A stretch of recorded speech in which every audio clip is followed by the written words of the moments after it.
ESPN. From Oxford, Mississippi and Vaught Hemingway Stadium, it's the Aggies of Texas A&M against the Rebels of Ole Miss. Mike Patrick, Tommy Tuberville with you. Paul Carcatero works the sidelines. Let's go to Paul right now. Coach, we've only seen two halves of your quarterback, Nick Starkel. Where does he add the most value to your offense? Well, I think what you saw him last week get us down the field vertically a little bit more.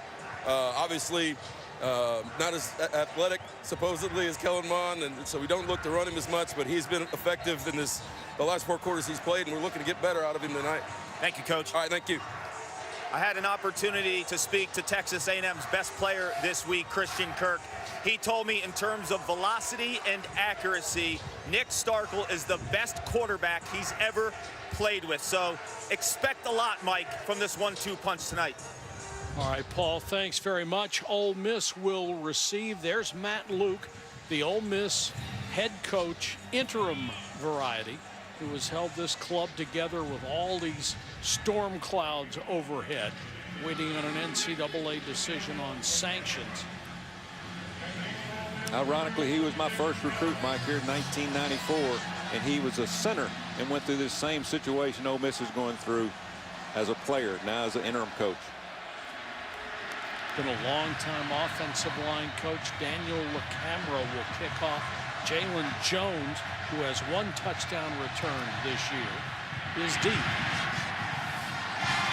Taken by one of the up men at the 12. And they will have really good field position out near the 30-yard line. The return by Montrell Custis.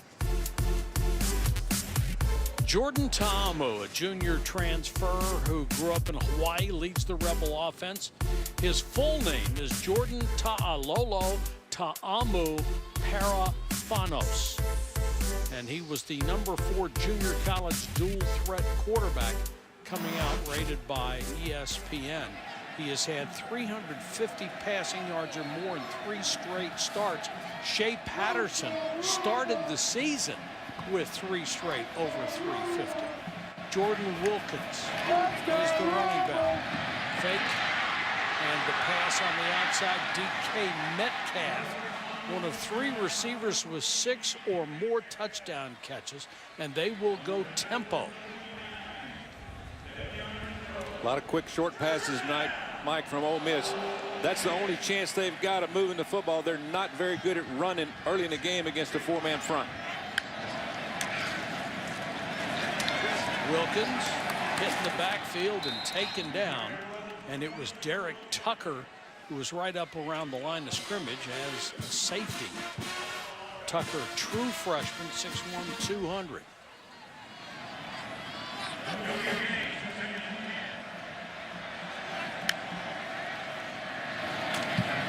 Ta'amu, he will take off in a heartbeat and slides short of the first down marker. Let's take a look at our impact players, brought to you by Chick-fil-A. A.J. Brown, a Bolitnikoff semifinalist. That's the award for the nation's best wide receiver. And A&M safety Armani Watts, not only an excellent player against the run, but his 4 picks lead the team. 3rd down and 2. They try to get it on the ground and do. Wilkins dragged down. That's going to be a penalty on top of it for a horse collar tackle. He gains 15, and here comes 15 more.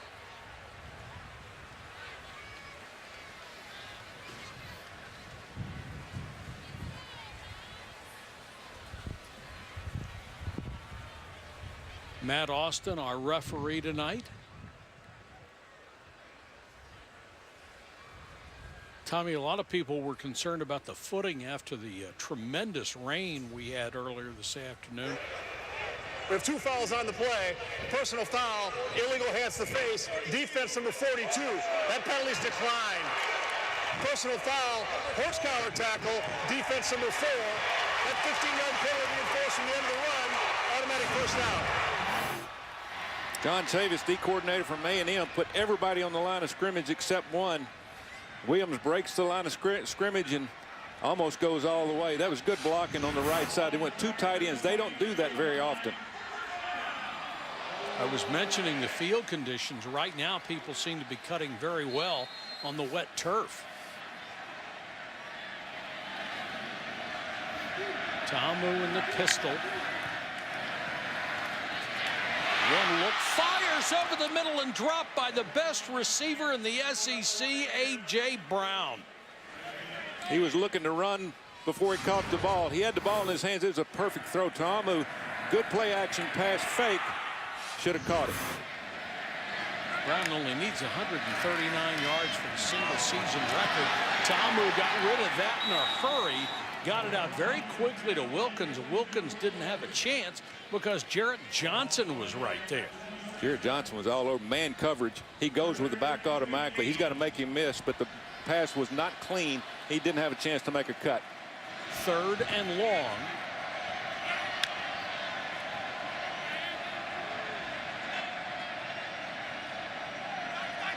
Ta'amu, a very bright young man out of Pearl City, Hawaii. And very even-keeled, doesn't panic, doesn't show a lot of emotion. Throws a perfect strike there, complete, first down and more. Brown dives, touchdown. 22 yards. Excellent throw, and then an exceptional move by A.J. Brown. Just an easy throw and catch. 2 missed tackles. You got to break down, especially on this turf. You see an out route right here, just an easy throw and catch. Missed tackle there. Tucker missed the first one. Here he comes. Little hole by number 14. Big play by Ole Miss on the opening drive, and the turf actually caused that touchdown. 2 guys slipped down. And he is a very unusual Mississippi player because he is from Starkville. You don't get too many guys out of Starkville that come to Oxford and play for this team. Great start for Ole Miss. 7-0. If this world wants to wild, if a star wants to fall from the sky, baby, let it. And if our song wants to play, not just.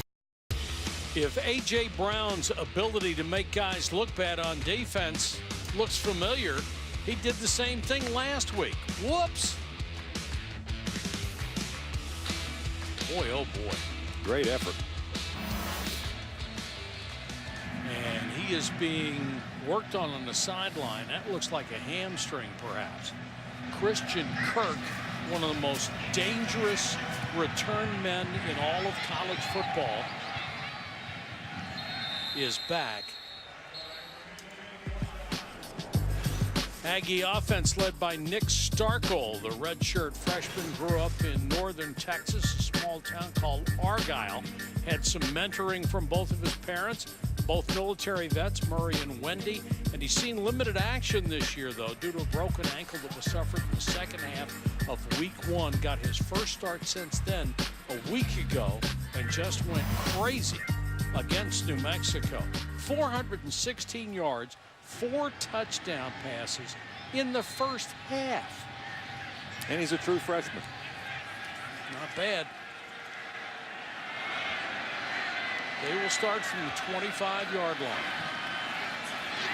Starkel wants to set up the screen, flips it out to Williams. Williams dragged out of bounds at the 30. Good tackle by the walk-on middle linebacker, Taylor Polk, who's only 220 pounds. That's very small linebacker. That's a hard play from the linebacker there in man coverage. He had 3 guys trying to block him. Everybody else was covering their man. Great job out of him. Gain of 5. They show blitz, and they'll beat it with the run. Ford inside the 30-yard line. His nickname is Thunder, and he rambled for 43 there. Keith Ford's got a lot of speed in the hole. Bust up in the hole, but excellent block, and I could have run through that hole, and he just gets run out of bounds.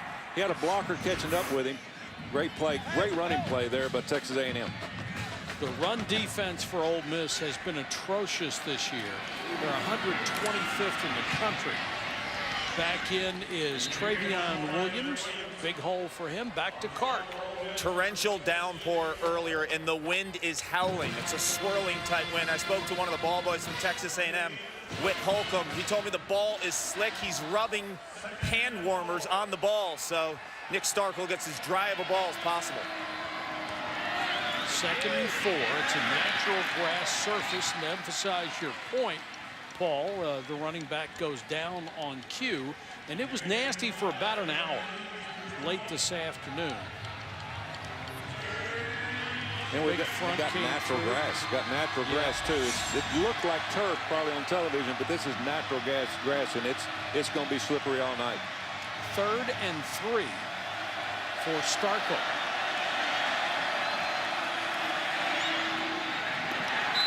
And that may be shy of a first down. This will be an interesting mark. And that mark would give them the first down as DeMarcus Gates made the tackle. It looked like Williams had the yard to make and then came back. He almost cut it too short. It's still a good throw and catch. He's right on the line. That's a good spot by the official. Right at the 17 is where he appeared to land. And they will mark it closer to the 16. That's a really good spot. First down. Starkel with an empty backfield. He's not going to run. He's the kind of kid who wants to stand in the pocket. And there's Christian Kirk, whose numbers are way down this year, but only because Kellen Mond was the quarterback for most of the year, and Mond is more of a runner than he is a thrower. Kirk, 36 straight games with at least 2 catches.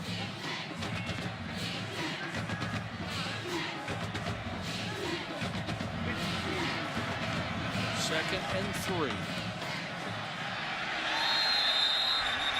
Well, it looked like they were trying to set up a trick play, and they tricked the offensive line. 5-yard penalty, still 2nd down. It tricked everybody, including them. It did. Short, the tight end, moved. 2 of the offensive linemen moved. As you see, they're trying to get set. Nobody's set. The right guard and right tackle just absolutely didn't hear the snap count. You work on that all week, it works perfect in a game. Doesn't work. 2nd and 8 after the penalty. Starkel fumbled it, got it back, throws sidearm, and got it to Osborne. And that should be enough for another first down as they'll mark it just inside the 6, or just outside the 6, excuse me. But there is a marker down. We're getting a good look at a wet ball. He dropped that ball from snap, had time to pick it up and throw it. We're going to have that all night. This is going to be a wet ball because of this high humidity, and it's going to keep the wet moisture in the ground and on the grass.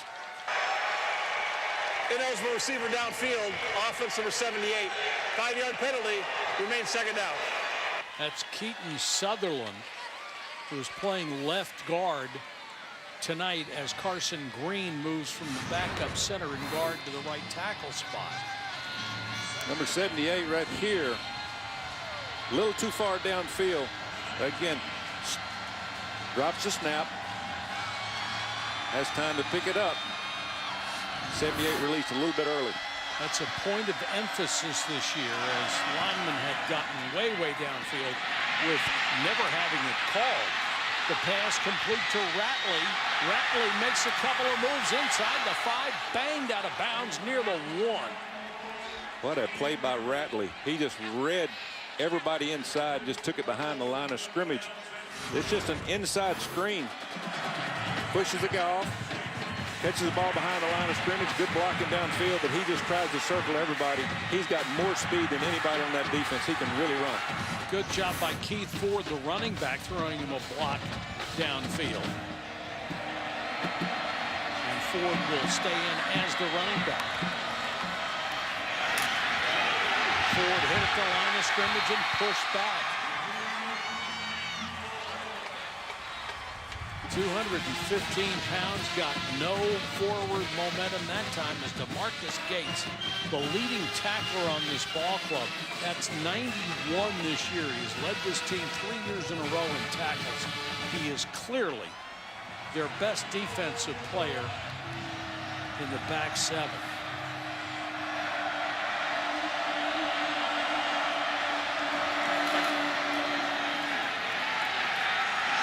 Another try up the middle, rejected again. Tommy, Ole Miss has not been very stout against the run, but that's 2 big stops in a row. Yeah, they're getting penetration. They're getting off on the snap. It looks like they're reading the snap real well, moving when the ball moves. You've got to get penetration down inside the 5-yard line. If you've got your hand on the ground, give the linebackers a chance to get pushed at the point of attack. Breland Speaks, the defensive end, was in there. 3rd and goal.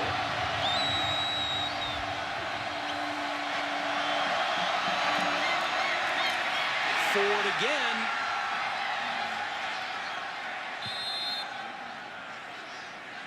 Players are signaling, but the officials haven't, and now they do. Keith Ford got that on his own. There wasn't anywhere to go. He just lowered his head and got over the goal line somehow. Not very good from the offensive line of Texas A&M to get basically about 1.5 yards in 3 downs.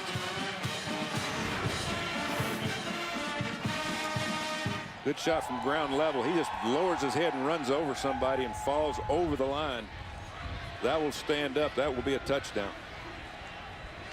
It's one of those quirky official deals where the umpire is not supposed to make the call, but the 2 line judges come in, huddle around the umpire, and he tells them whether it was a touchdown or not, and then they signal it. We're tied at 7 with 7:01 to go in the first quarter from Ole Miss.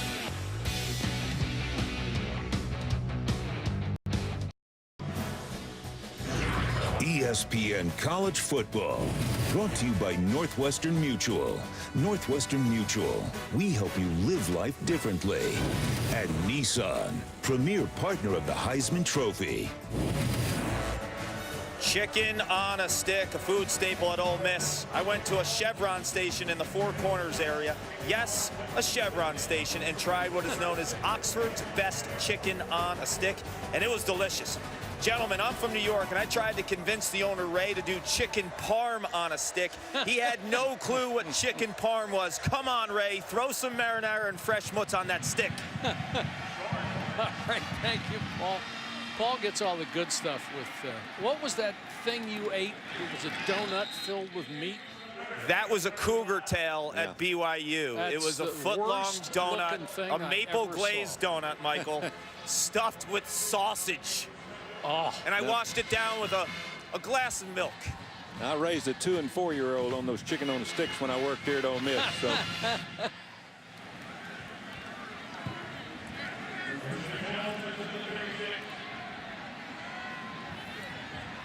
I like the first 2 drives of each team, Mike. They, I tell you, they ran the ball, and it looks like we're going to have to add lights to the scoreboard if they keep playing defense like this on both sides. Absolutely.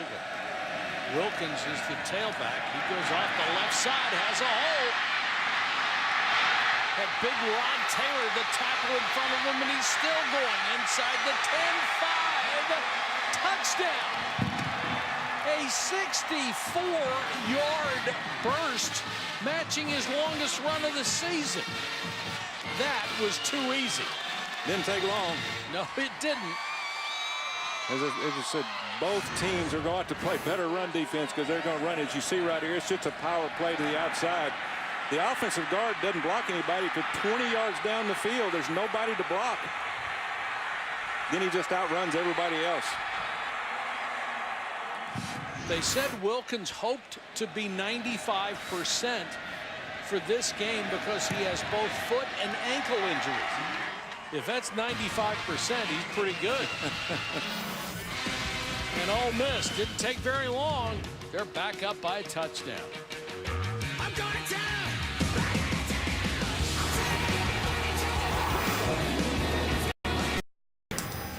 Luke Logan to kick it away. Christian Kirk and Travion Williams are deep. Mark our Kirk, stat number 3. Yeah, Mark our stat guy here in the box. figured up if we stay at this pace, we'll score 160 points and 1,500 yards. That could be a record. And we'll both need voice surgery. Good special teams play down at the 18-yard line.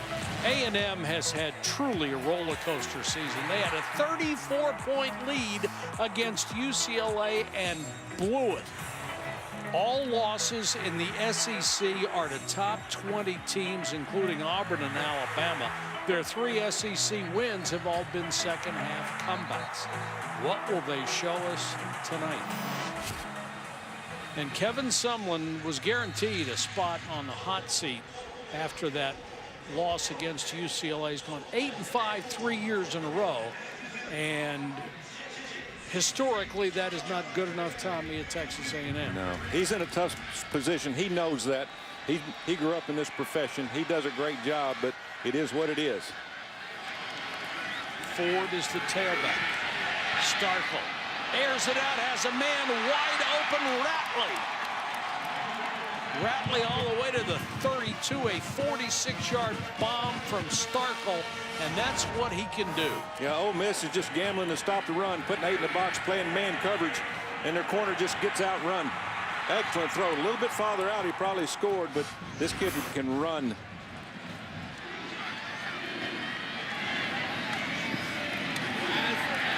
Williams did not quite get back to the line of scrimmage. Again, Ole Miss has struggled on defense. They have to stop the run, and so they're going to give them the deep throw. If they can make the connection, they will play man coverage and put as many up there to stop the run as they can. They're going to play zone here, give them a shot of making a throw, possibly an interception. And they have only had 5 picks all year long.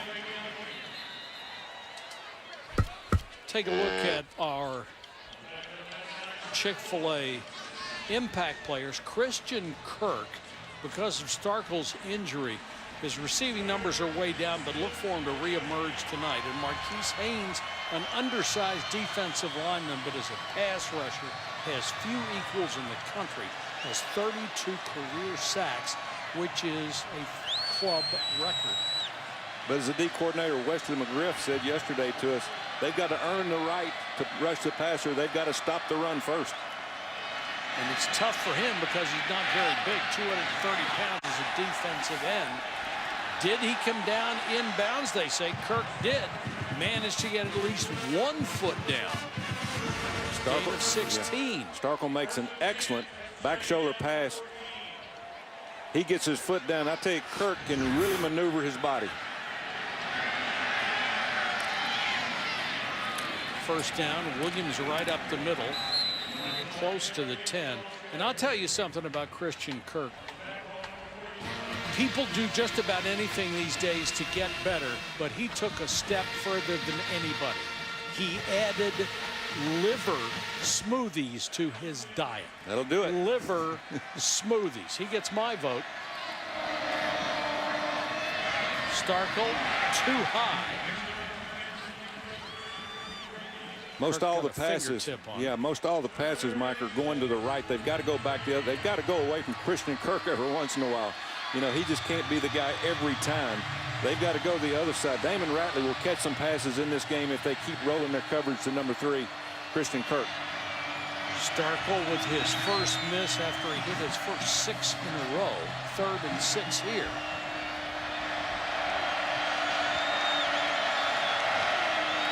Blitz coming. Starkle hangs in the pocket and throws. Touchdown, Damian Ratley. Well, they went to the other side and nobody was covering him. Well, they go the other side. What happened? They run a bunch formation, put 3 receivers together. They're trying to play man and shuffle them off. In other words, you zone it when they bring them all together in bunch. And all these guys were trying to figure out who's got who, and they forgot to cover Damian Ratley.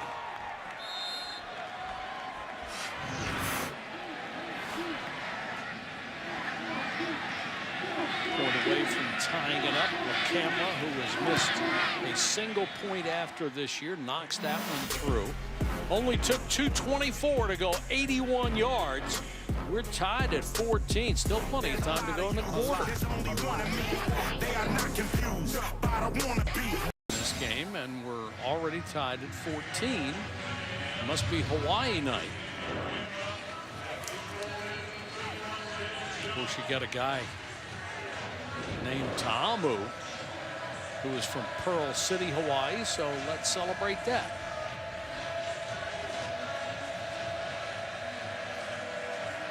Ratley made the touchdown catch to tie it.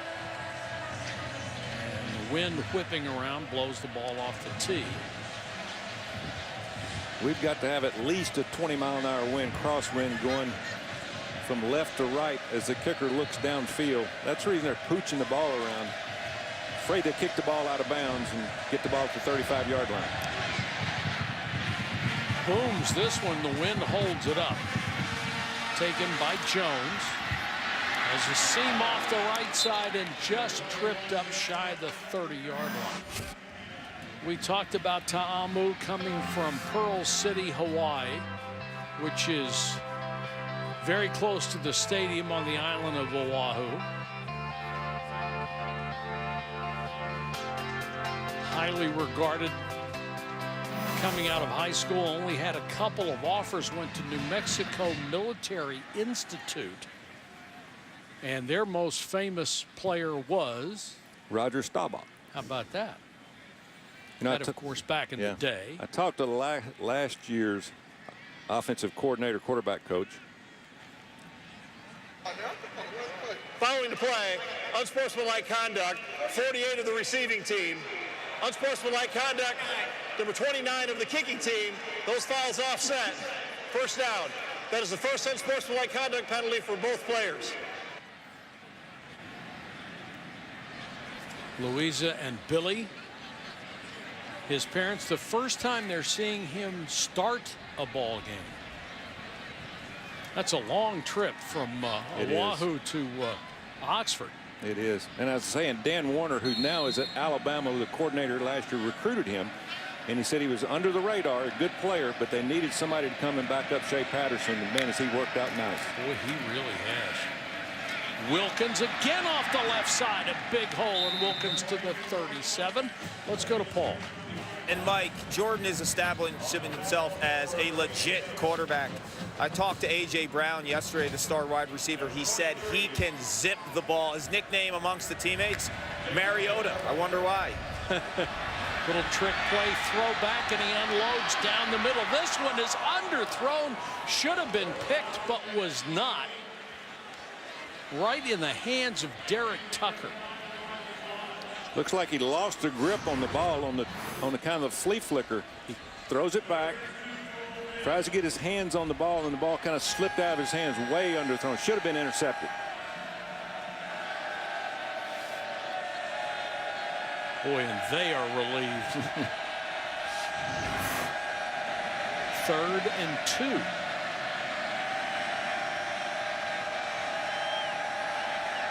Tailback is Wilkins.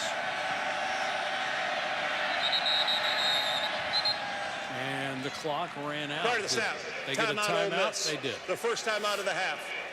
Be a 30-second timeout. The ESPN app is exactly what you need if you're a college football fan or a fan of any other sport. Stream every ESPN and ABC college football game live. You can get it at home or on the go. Access to scores, news, highlights all season long. Download the ESPN app to start streaming now. Mike, we talked earlier about Kevin Sumlin trying to defend his job. Well, Matt Luke on the other sideline, you see there he's interim coach at Ole Miss. There's a shot of Matt. He was named interim back in July when Hugh Freeze left the program, and he's fought hard. I mean, he has really done a good job of keeping these kids playing. They can't go to a bowl game this year. They're waiting on their sanctions from the NCAA. And that's a tough assignment for a young head coach. Sure is. They have already had self-imposed restrictions.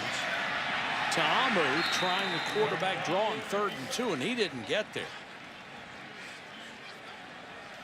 He's a very good runner, and Deshaun Capers Smith, the nickelback, made the stop, and they'll have to send on the punt team. That's the first time anybody's been stopped all night. And watch for this kid, Will Gleason, another Australian kicker. He can kick with either foot. If he's going for the long kick, he will use his more powerful leg, which is the left one. But as a rugby-style kicker, he can kick with either. Low line drive kick here. Gets a nice bounce down to the 21-yard line. Luke played center for the Rebels in the mid to late 90s, the first recruit of Tommy Tuberville. He followed the footsteps of his dad, who was an Ole Miss defensive back in the 60s. His older brother Tom, the former Rebel quarterback, works in the Ole Miss athletic department. And Tom's son Cale is a senior wide receiver who's a contributor on the current Rebels special teams squad. So it is a family thing. He is very popular with his players. He's very popular with the fans. If he can win his last 2 games, the athletic department says he has a real shot at having that interim label removed and being the next head coach going forward. I think that would be well deserved, because anybody comes in, Mike, that takes this program is going to take over a program that the last 2 years has been hurt in recruiting, because 2013 they started the investigation, and probably within the next 10 days they will get their penalties. That's a long time to have the NCAA looking into your program. 2nd and 6. Poor throw behind the intended receiver. Again, they're playing man coverage in the secondary every down of Ole Miss, and they've got to pick that back up. That's the 2nd time in 2 drives they've let him get out free. The linebacker has to pick him up.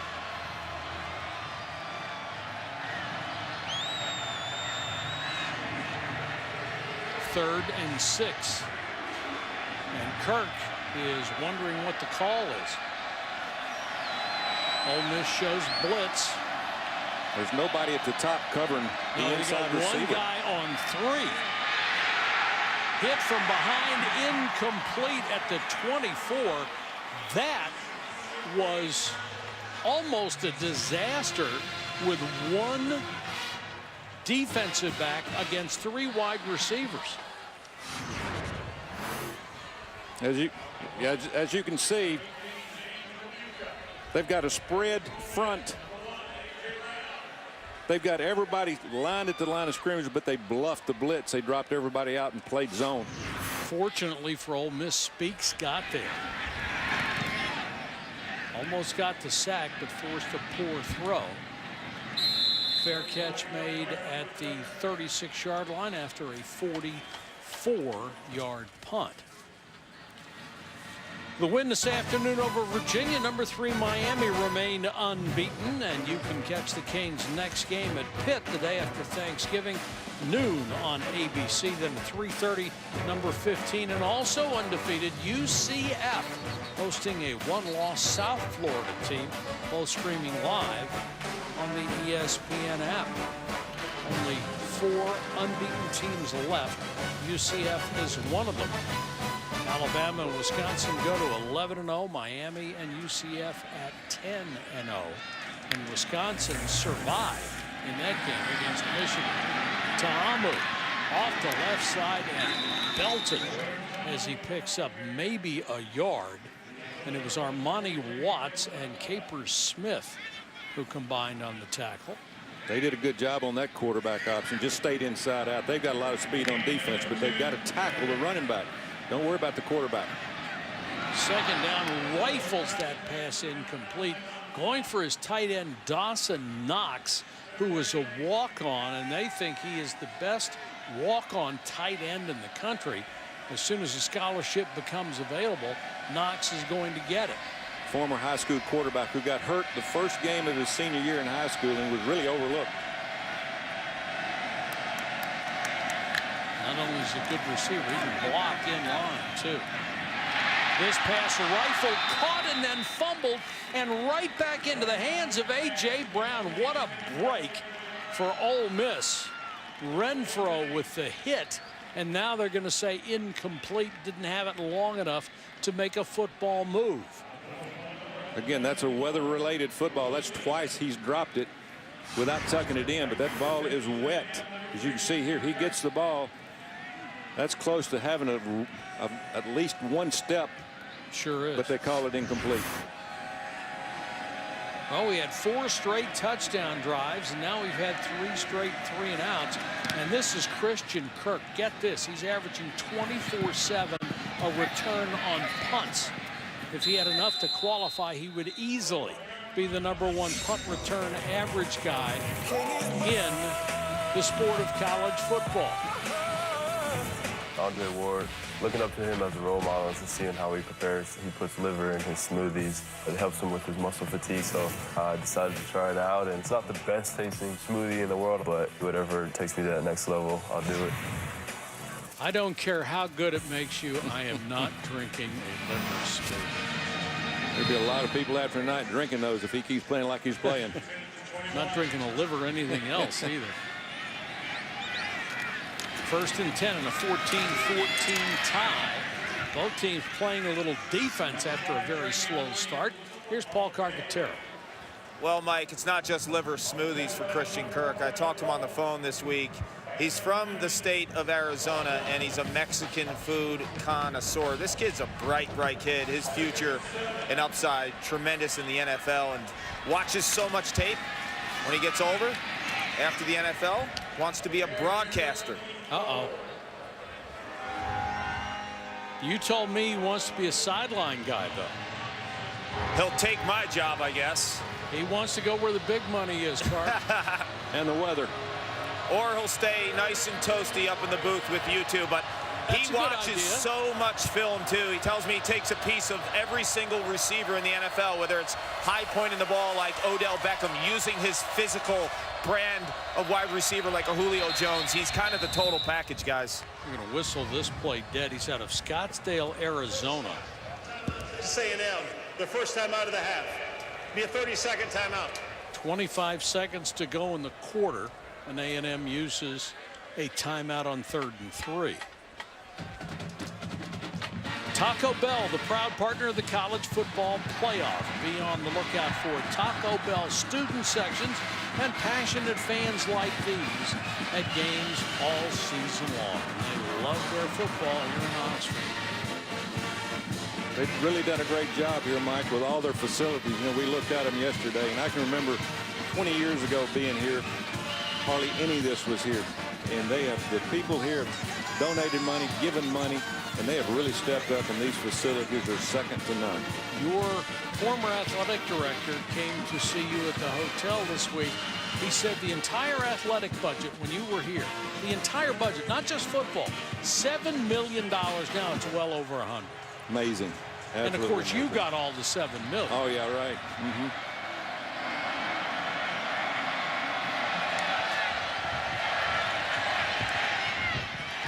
That pass was way off target, intended for Ratley, and Starkle must have thought he was going to continue across the field. Instead, he hooked up. What he was doing there, they showed blitz, they showed man coverage, and then they dropped back into zone. And Starkle, you can tell, hadn't played a whole lot. They talked him right into that, and there was nothing open. He's going to end up throwing an interception if he continues to throw that ball in the middle against zone coverage.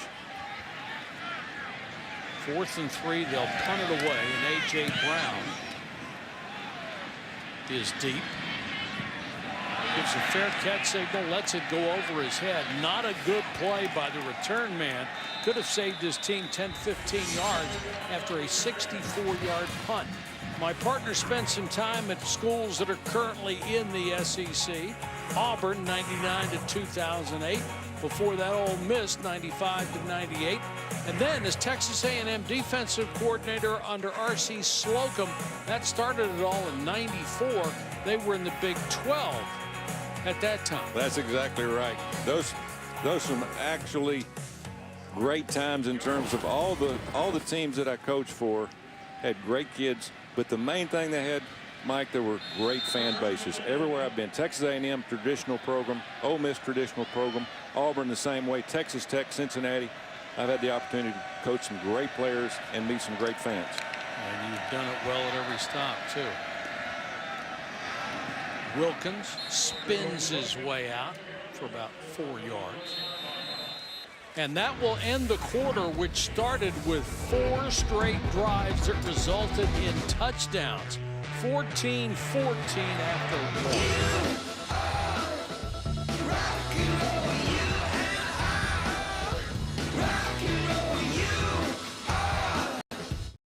Chris, thank you very much. 2nd and 7 for the Rebels. Just outside the 10. Last 2 drives, they have only generated 12 yards in offense. Little swing. Wilkins, nice cut. And has his feet taken out from under him by Derek Tucker. But he's got a first down. Derek Tucker's another one of those true freshmen. He plays a lot of snaps. He plays corner and safety. He's made a lot of tackles.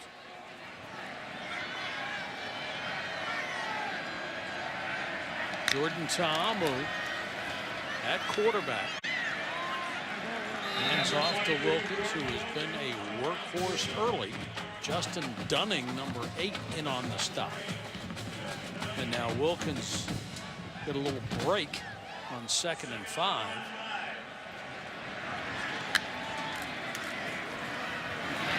Penniman comes on in his place, and Penniman has room to run up the middle. Weakness of both defenses up the middle. You see here, he gets a lead from 79 on a power play. I like the way he just burst up the middle. I mean, these guys know how to find an open hole. He's 238 pounds. He's not kidding when he runs. Ta'amu spins out of a tackle, gets 8 or 9 yards. Anthony Hines missed him. But you got to credit the quarterback for this.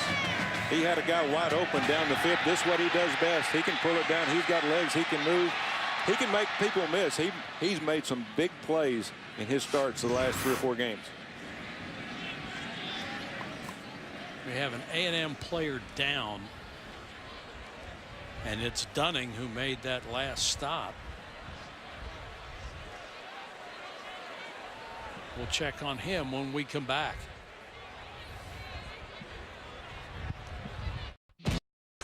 Coach, we're in a 14-14 tie with Patterson. They want a power running game. They really do, and of course they are running the ball well tonight. Here is 79. He plays like a fullback. He's reading the end as he pulls here. If the end comes inside, he goes outside to block the linebacker. Exactly what happened there. Hunts him up, makes a good block. Penniman makes a good run. Almost to their season's average early in the 2nd quarter. They have not been good at running the ball, but they are tonight.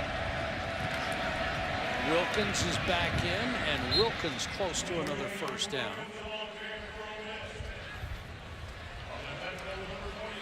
Wilkins is going to get a lot of carries now. You know, last year, Mike, he did not play because of academic problems, and so he set out basically for 2 seasons. He comes back, and he's had a pretty good year for a running back at Ole Miss.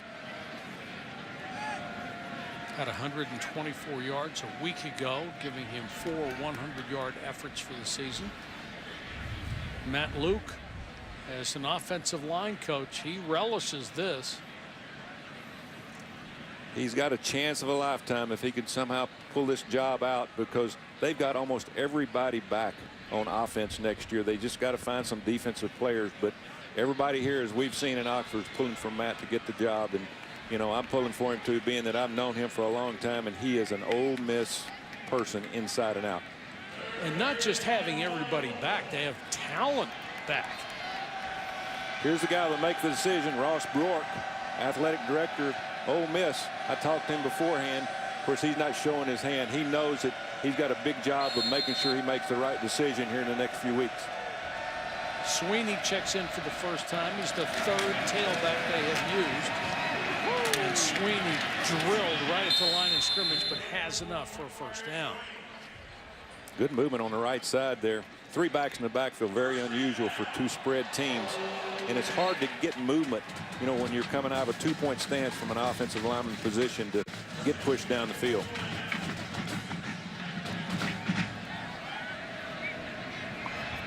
First down near the 49. Wilkins back in. Ta'amu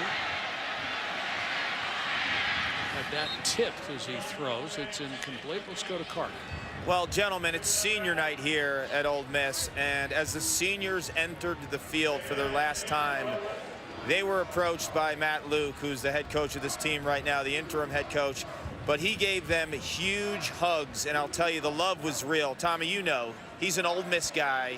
This job would mean the world to him, but I think his team knows how much he loves this university, how much he loves this football program, how much he loves them.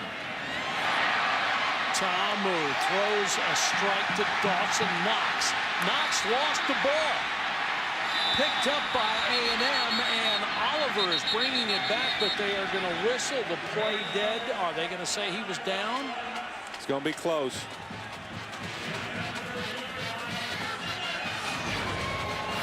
Here's a good look right here. Hands to the face. They probably could have called that. It's coming out on the way down. It will be close. They'll probably look at it, but I would say he was down. First look. Ooh, left knee may have been down. Yeah, they'll look at this. It's going to be very, very close, but could have been an invert whistle. The previous ruling of the runner being down is under further review. Now, the way officiating has changed, they're supposed to let the plays go so that replay can make the correct decision. That time they did not do that.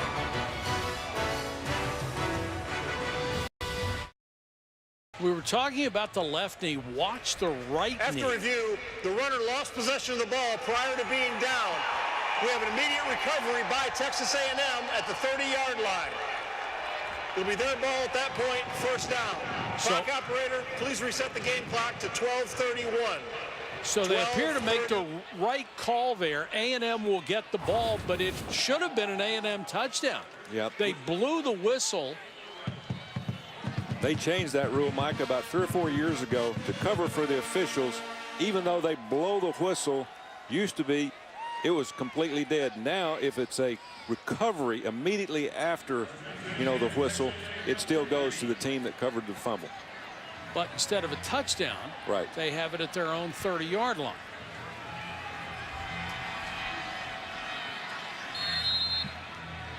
It's certainly good news for Texas A&M, but it could have been better.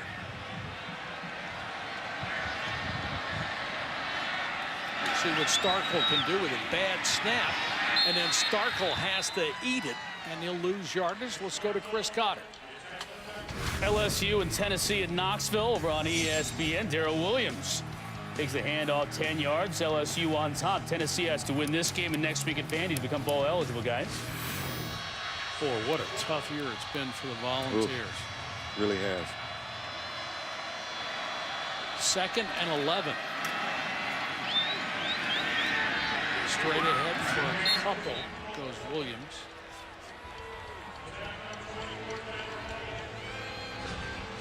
Brady Hoke, another interim coach with Matt Luke and Randy Shannon. Talk about struggles, Florida, heaven's sakes. Randy Shannon finally got his win today against UAB. 3rd and 10. Starkle looks to the sideline. Going to zone coverage now after they showed man.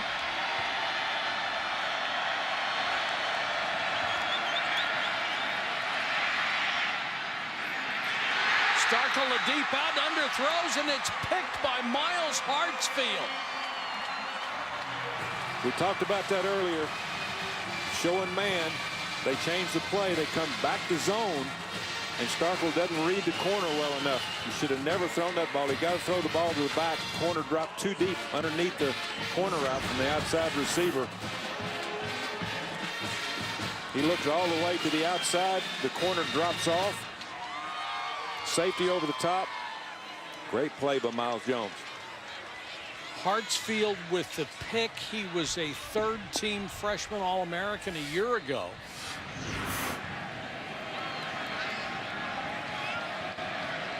So they exchange turnovers with 11:15 to go in the half, and Ole Miss goes back on offense with Jordan Wilkins. Capers Smith, the nickelback, makes the stop. So many teams playing 4-2-5 defenses the entire ball game with the passing games they face. Ole Miss runs a lot of RPOs, run pass option, and they're still calling, but they're handing the ball off. They're giving them a run read.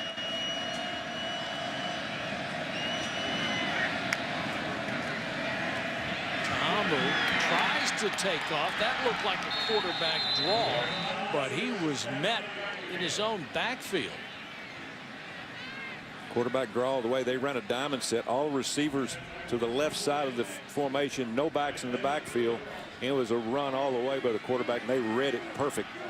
Landis Durham, the former linebacker, number 46, who's put on some weight, up to 255, now playing defensive end. 3rd and 14. Ta'amu has this one batted down at the line of scrimmage. Offensive line just getting pushed back. They normally run play action pass protection, which gets the offensive lineman going forward. That was a drop back protection, and all the offensive lineman gets knocked back into the quarterback. Knocked down by Alaka, who was their 3rd leading tackler, and Kingsley Kiki, number 88, got a big hand up as well. Kirk, that great kick returner, Leeson with the left foot, and Kirk is not going to get a chance. And that seems to be the way to keep Kirk out of making big punt returns, those low rolling soccer style kicks. The square at Oxford in a 14-14 game.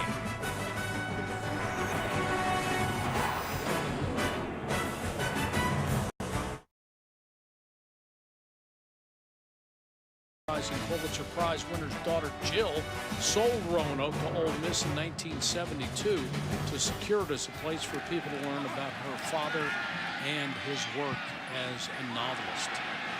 Back shoulder throw. Flag is down. The catch was made by Osborne. And Jalen Jones made the stop, but great throw there by Starkle for 38 yards. Jalen Jones was all over him. He held him coming out of the backfield almost. He wasn't about to let him catch that ball, but you got to keep your hands off of him, and you can't hold him. Defense number 31. That penalty's declined. Play results in a 1st down. That back shoulder throw, if it's thrown well, it's almost impossible to stop. Especially against man coverage. And you can tell he's got his hands all over him. You know, you can't, when you play man coverage, you've got to get off of them. And they're not used to playing this much man coverage. Jones had been playing safety. He was moved to corner this week. Travion Williams gets the carry and spins into the arm of the tackler. It's going to be 3rd and long. Or, excuse me, 2nd and long. 5 of the last 6 first down plays, Texas A&M has ran the ball. Don't think Ole Miss is not keeping stats on that and playing run on 1st down.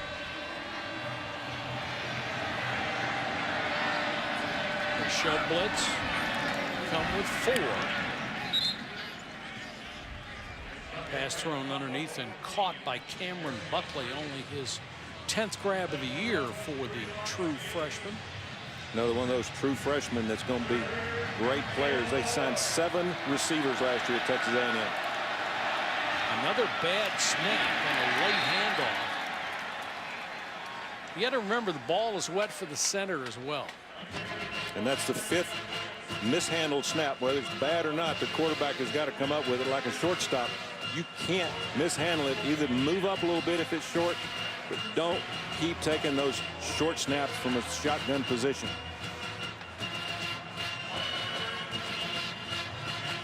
Sending the punt team as we approach the 8-minute mark in the 1st half. What an odd offensive game so far. 4 straight drives for touchdowns to start the game, and then nothing. A.J. Brown is back, and this punt will roll inside the 10 or almost the 5-yard line. 46-yard kick, and both of these punters are doing a terrific job tonight. We've got a penalty. Tuesday night, ESPN has the exclusive reveal of the college football playoff top 25 rankings at 7 Eastern. Reese and the guys break them down from top to bottom with coaches' reactions as well as a live interview with committee chairman Kirby Hocutt. Also available streaming live on the ESPN app. Well, looky there, Alabama's #1. Northwestern Mutual presents our college football playoff rankings. Wisconsin escaped against Michigan. That was the only top 25 matchup today, as cupcakes were on the schedule for nearly everybody. But will Alabama survive next week? The huge Iron Bowl on the Plains. Always is, isn't it? It is. Penalty we will re-kick on 4th and 7. Pressure coming. They don't get there.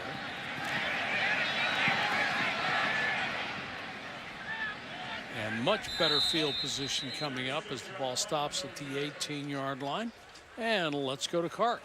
Yeah, special evening for Jordan Ta'amu's parents. I have Louisa, his mom, dad Billy. They made the trip for the first time when Jordan is a starter at Ole Miss. What's this experience like for Mom? It's been great. It's something that he's been, praying for, and we're excited for him. So it's exciting. At the same time, we're nervous. Of course, how could you not be nervous, especially when your son's the quarterback? And Dad, when you found out that Shea Patterson went down, it was Jordan's job. What was your advice to him? It's your time. I mean, just get in there, do what you got to do. So that's basically it. We've got to run here, Mike. Wilkins off the right side out to the 38-yard line. He's had a couple of really good runs tonight. And Billy, what made you believe, though, when he had this opportunity? Because the SEC in the bright lights, it's not for everyone, but for Jordan it has been. What made you believe he could make the most of this opportunity? I mean, I seen him when he was young, so he had that ability in him. So he, every opportunity he got, he's going to show up. So, I have confidence in him, and he has confidence in himself. So, Mom, what are your greatest memories of Jordan as a kid growing up as a quarterback in Hawaii? I think for me, it's he's such a humble kid, and I'm sorry, I'm just watching him at the same time. But he's such a humble kid that, nothing phases him, and, I think that's the most thing that I see in him is just him being humble and just himself. So, sorry, I'm a little bit nervous, You should be. You should be. We spent the day with Jordan yesterday, too. He's an amazing boy and doing such a great job. And you guys enjoy your week here in Mississippi. If I'm not mistaken, you're staying here through the Egg Bowl, right? Yes. Good stuff. Well, the people in Mississippi, very hospitable, and enjoy your time. Thank you so much. Thank you. Clark, if you talk to him again, ask him if they took that direct flight from Honolulu to Oxford. And have they had a chicken stick?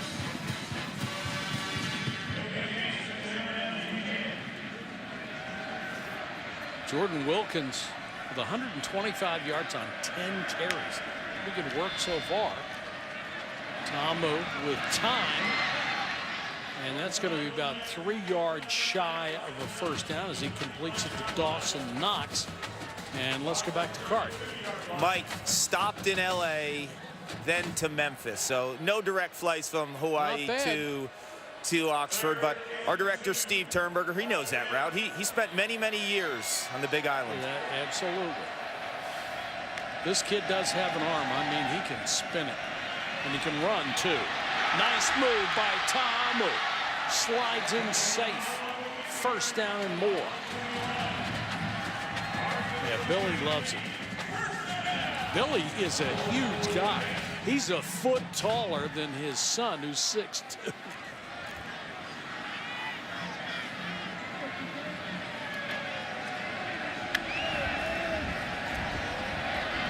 Ta'amu rifles another shot, this one to A.J. Brown.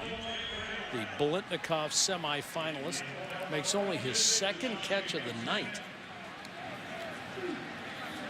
Talking to Ta'amu yesterday, his receivers say, "You've got no touch." He said, "You're going to have to learn how to catch a hard ball. I'm not changing my style," and he can really fling it. Yeah, the Brett Favre philosophy. It's up to you to catch it. There's some touch. Wilkins makes the catch. He's going to be about a yard shy. If it's a few inches higher, he may have turned that into a touchdown. Nice catch by Wilkins. Yeah, that's a great catch. He catches that ball. He's had 25 catches, but it looks like this is coming back. Wilkins is gassed already. He's had a hard workout. He's never carried the ball this much entire year. He's having a good first half, but they're going to have to start playing Penniman behind him. He's going to get gassed and going to end up cramping up in this cool weather. 2 catches tonight to go with his 123 yards rushing. Penalty will move it back to make it 2nd and 17, though.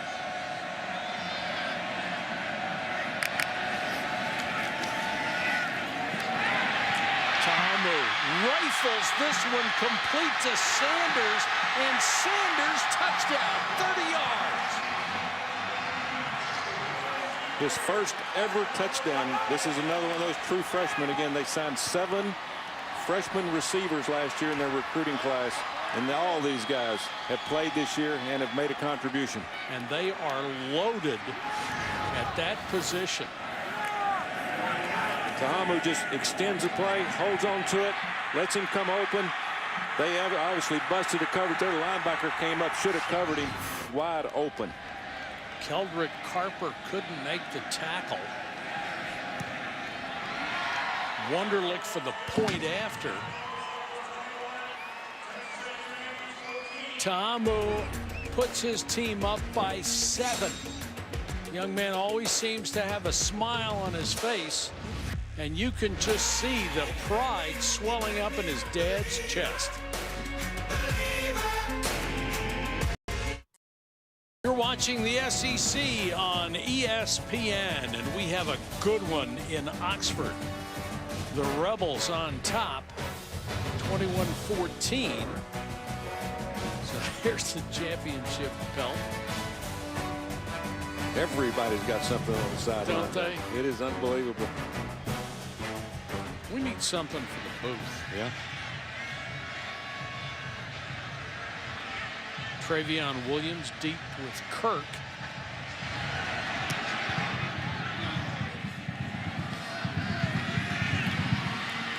Short kick returned from the 10, and the turf monster got him at the 15-yard line. Let's go to Chris Cotter. Okay, Mike, Tommy, Outback Steakhouse halftime report coming your way in a little bit. JV and Coach Kelly will join me. We'll take a look at Baker Mayfield's tactics or antics, if you will, today for Oklahoma. Also, Cupcake Saturday, although some of the games might have been a little closer than we thought they might be. And no huddle, rapid fire highlights. It's all coming your way. Outback halftime. We'll see you then. Chris, thank you very much. We'll look forward to that.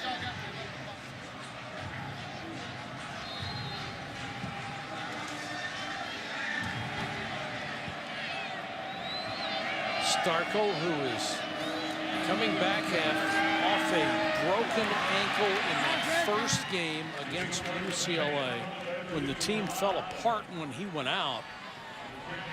Played a little bit 2 weeks ago, then came back and played the entire first half against New Mexico and lit them up for 416 yards in just the first half. That was his first start since week 1. And as a coach and a team, how tough is it to recover from leading by 34 and losing the ball game? Well, that's a tough situation, especially when you lose your starting quarterback. That never would have happened. That put them in a real bind, especially Kevin Sumlin. Starkel with a perfect strike that time to Ratley, who was at a big first half. That was for 24 to the 6'3" senior. That's his 4th catch. Came out of Blinn Junior College, which is only about 30 miles from College Station. Ole Miss has got to get out of that man coverage. They're going to zone now. They come up to support the run there. It has been so hard for them this year done a pretty decent job tonight. What Texas A&M done on this drive is they're going play action pass instead of drop back pass. They're giving more time to the quarterback to be able to see downfield and throw the quick slants. 2nd and 9. Starkel with time and a strike to Kirk. And Kirk is inside the 10. Again, another play action pass. No pass rush at all because it holds the linebackers. Christian Kirk is wide open. Again, play action pass against man coverage. You've got to hold your guy, stay with him because it's going to be a longer pass rush. It was a nice catch, too. Had to adjust his body. The ball was thrown behind him. 3 catches, 47 yards so far.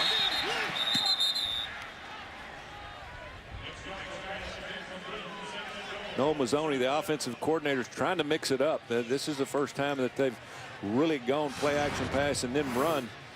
You can see they really don't get set here. It's the same, that was the same play that they tried to run earlier. And there's Noel Mazzoni. He worked for me for 8 or 9 years as offensive coordinator here at Ole Miss and at Auburn. Does a great job. Been all over. Coach Phillip Rivers, a lot of great quarterbacks.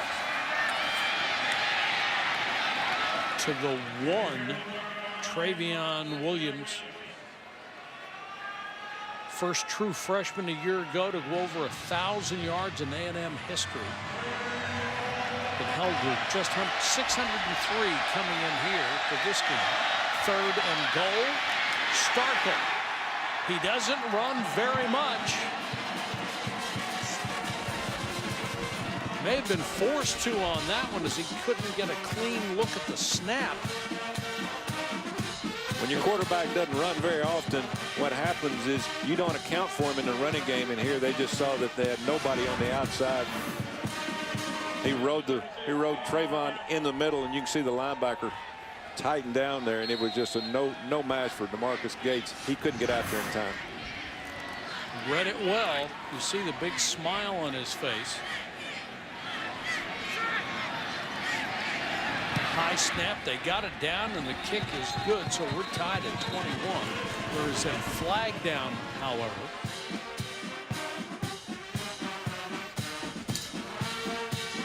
That was a pretty good drive with time running out here in the half to tie it. Offside, defense 95, penalties decline, kick is good.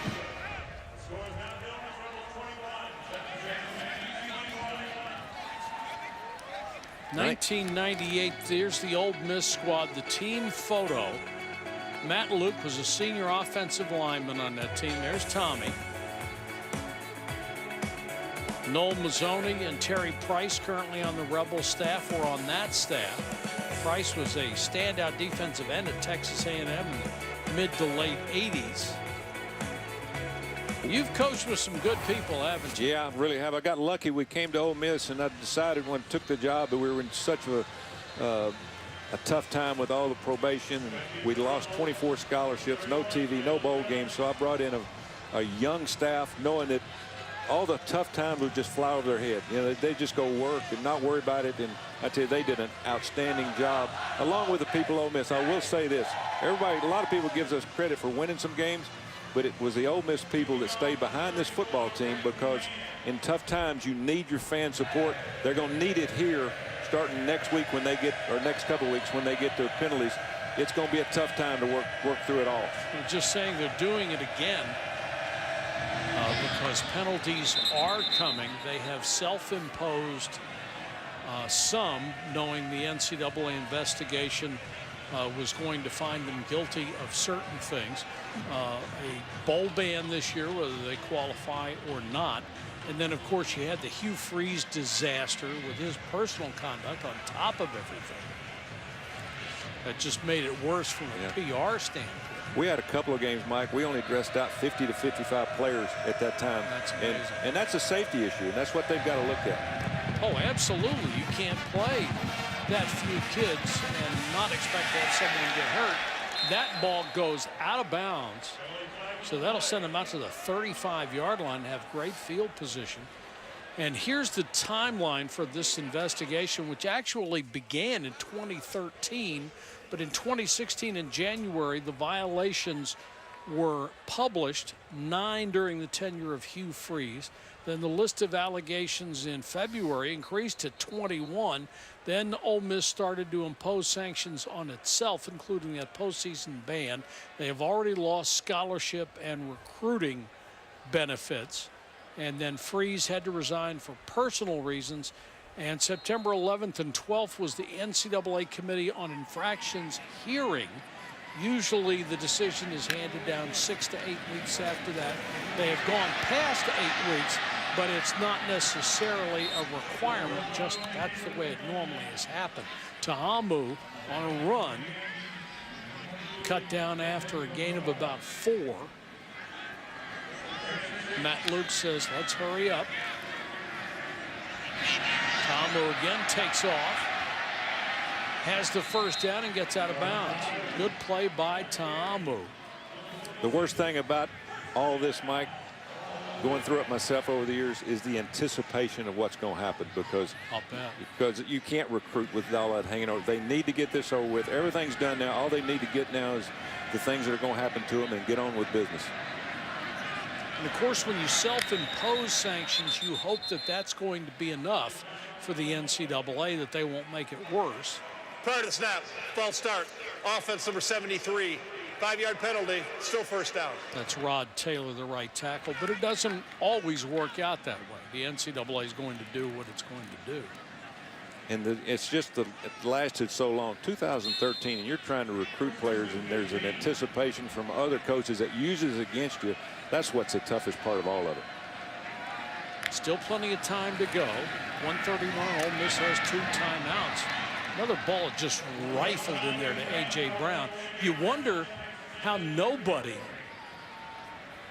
looked at Ta'amu coming out of New Mexico military and said, this guy could be a star. Let's go get him. He can zip it, and A.J. Brown is wide open. He takes a lick there. That's pretty close.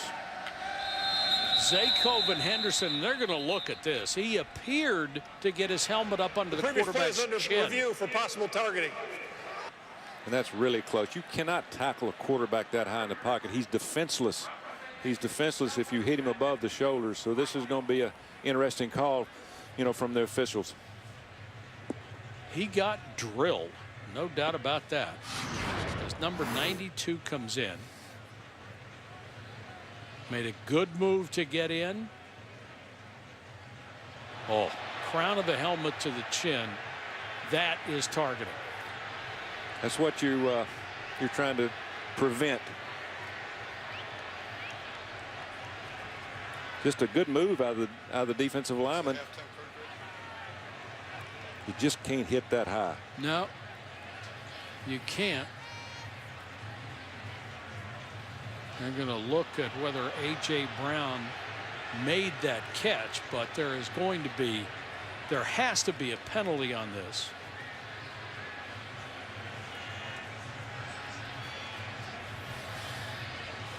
That looks like he might have trapped that ball too. It's close. Boy, as we learn more and more about what concussions can do to kids, this has got to come out of the game. It has to. I don't know whether he kept that off the ground or not. Wasn't a clean catch. He kept bobbling as he going to the ground. If the ground helped him control the ball, then it's incomplete.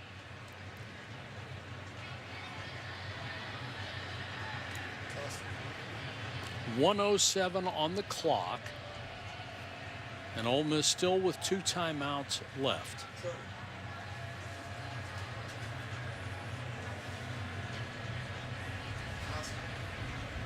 The ball would be at the 33 if they rule it a catch. If they don't rule it a catch, it would be back at the 44.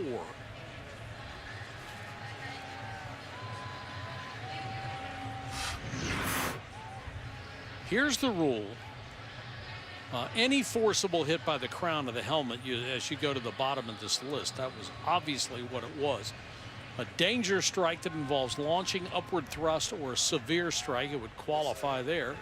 15-yard penalty and an ejection for the rest. Usually when it takes this long, they're checking yard marks and time on the clock. There were 2 reasons for stopping the play for review. The first was the catch. That call does stand. We have a personal foul targeting 92 of the defense. 15-yard penalty added to the end of the play. First down. Number 92 is ejected.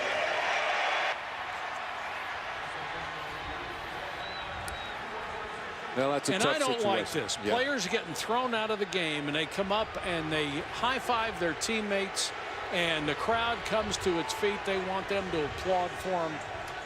You're being thrown out of the game for a reason. I never understood why you really have to take the kid off the field. I mean, it just you could wait till the end of the half, you know, not come back out at that time. But that's the rule. We'll go on now. We call targeting. Catch is made. First down. Very close to field goal range. Blitz coming. Got away. Nice move. First down and more. He'll get everything he can. Goes out of bounds to the 17-yard line. Ta'amu looks no worse for wear after that shot. I tell you what, this kid keeps playing like this with his legs. Shea Patterson's going to have a tough time getting his playing position back next year because he can run. He enjoys running. And Patterson is an exceptional quarterback. Ta'amu with a fake. Throws underneath. That'll be complete for a short game. The clock will run. Lodge made the grab, and now they'll use a timeout with 38 seconds left. Can't tell you how impressive Ta'amu has been. He extends plays, and that's what gives him an opportunity. And again, he does a good job of controlling the ball in the pocket. You can tell he looks to the left. He's supposed to go to the left with this ball, then scrambles to the right. Makes a good play from a DeMarcus Lodge, number 5. And again, come back to the football. He broke his route off. Your quarterback's in trouble. Receiver, come back to the quarterback. Just don't stand there. Tommy, you mentioned this earlier. With Patterson coming back next year and Ta'amu and these receivers, what an offense they're looking at for next year. If they can add to the defense, you're looking at a team that's got a chance to go somewhere. I'm sure there's a lot of coaches out there looking at this going, maybe they'll give me a call, because they will have a very good football team next year if they can keep this group together. No doubt. 2nd and 7. Now only one timeout left for the Rebels.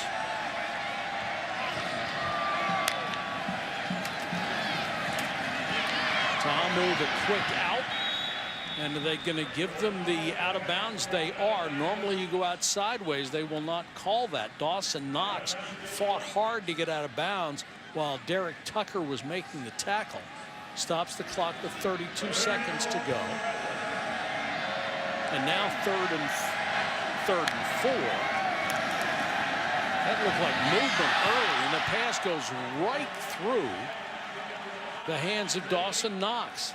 That's just one of those bullet passes to the outside. I was getting ready to say before that play, they're only 57% of scoring touchdowns in the red zone, and this is going to knock their percentage down.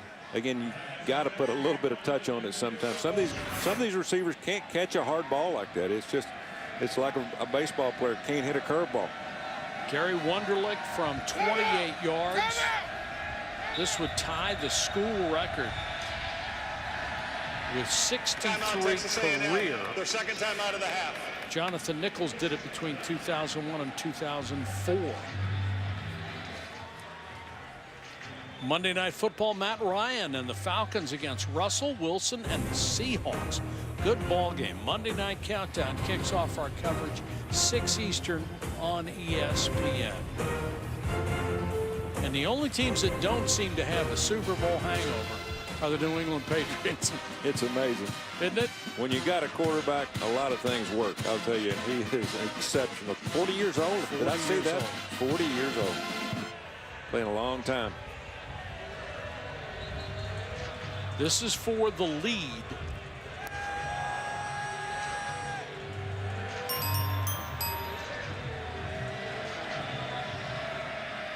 Wunderlich has hit 15 out of 19 this year. regarded coming in as one of the best kickers in all of college football. Knocks that one through.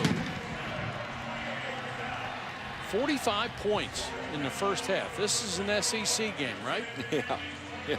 I haven't seen this in the SEC in my lifetime, but two good offenses and two defenses that are struggling. Allstate is proud to be part of the team that comes together to do good by contributing to participating universities' general scholarship funds for each field goal and extra point kicked. To date, Allstate has contributed millions in scholarship funds. We've shown some beautiful pictures of Oxford, Mike, and we went down there and you've seen it. This is a beautiful place to visit. If you've not been here, come to a football game. Make it a point to be one of the things that you want to do in your lifetime, because this place is exceptional and they've kept the tradition all over downtown Oxford. Great place to visit. I'm delighted to be here. This is the first time I've ever had the privilege of making the trip, and it is. The campus is beautiful. The antebellum buildings. And we got a pretty good football game. Yes, we do. Kirk and Williams are deep, and you notice the way they stack them. They're trying to get the ball to Kirk, and they'll break out late so the kicker can't plan to kick away from him. Williams bobbles it, then breaks straight up the middle, may have tripped over his own man, goes down at the 34-yard line. And how many times do you see the ball bobbled on the kick, and for some reason people get out of their lanes and seem to react, or slowly react to this? Well, what happens is they relax. You know, I've talked to a lot of our guys over the years, and what happens, you're covered down the field and you see the ball on the ground, you kind of relax. You might not get out of your lane, but when you relax, the offense can't see the ball being fumbled, and they're going to have a lot better chance of blocking you. What will they do with the last 17 seconds? Starkel in the gun. And he'll give to Williams. Pushed out of bounds. Probably a reasonable thing there. You don't want to make a big mistake with only a few seconds left in your own territory. Don't be surprised if they don't chunk this one down the field. Not much surprises me anymore, Coach. Especially with these two offenses. Absolutely.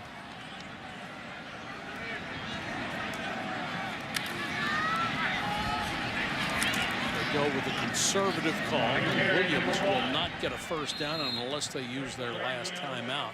They will just let the first half clock expire, and they do in a big offensive first half. When we come back, Chris Cotter, Chip Kelly, and Jonathan Vilma catch you up to everything on the Outback Steakhouse halftime report after these messages.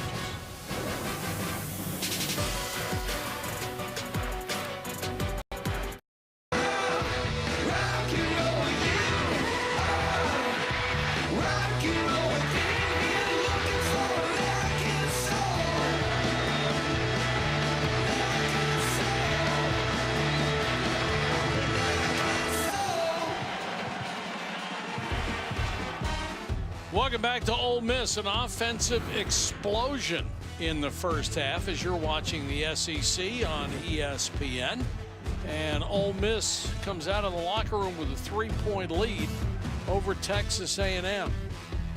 Had some up and down games this year, but this is one where 4 straight drives they score, then they don't score forever until we get a field goal at the end of the half. Can you have any more offense than what we've had tonight? I don't think so. This is fun to call. I like the big plays, only a turnover on each side. Offense for Ole Miss, they're actually running the ball better than they're throwing the ball at times. That's the difference in the game right now. There's going to have to be a little bit more defense from Texas A&M the second half, but this thing might get out of hand on Ole Miss's side. And A&M will get the ball to start the half. Luke Logan will kick it away, and they have Kirk and Travion Williams deep. Kirk is the big play guy. Has a 100-yard kickoff return for a touchdown this year.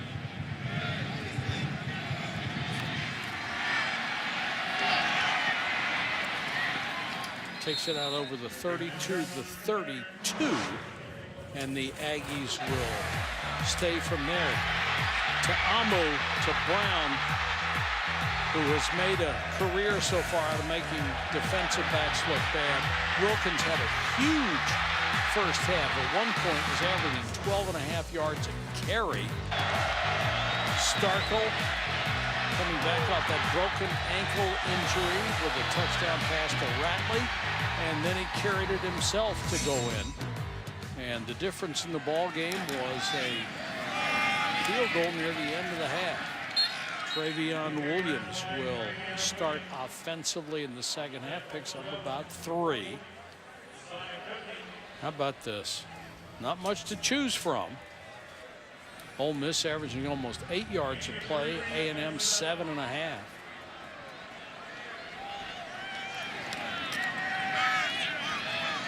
Starkel throws through low, and they're going to say incomplete to Christian Kirk. And let's go to Paul Carcaterra. Keep him in the pocket. That's what Kevin Sumlin just told me in regards to defending Ole Miss quarterback Jordan Ta'amu. He said his scrambling ability is making him a very difficult cover. Offensively, when they don't have stupid penalties or snap mistakes, he feels like they can drive and really take advantage of this Ole Miss defense. That's usually the thing that holds an offense back, those mistakes. Flanker screen. They got it out to Osborne. Got good blocking in front of him, and that's enough for a first down after a gain of 16.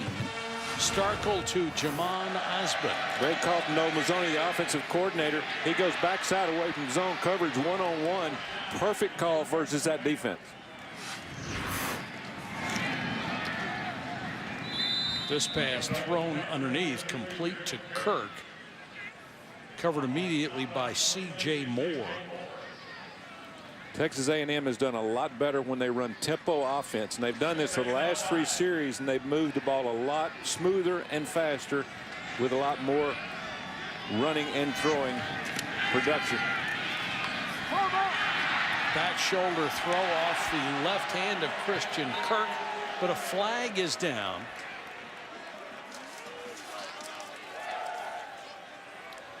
This was pretty good coverage by A.J. Moore, number 30, on the outside.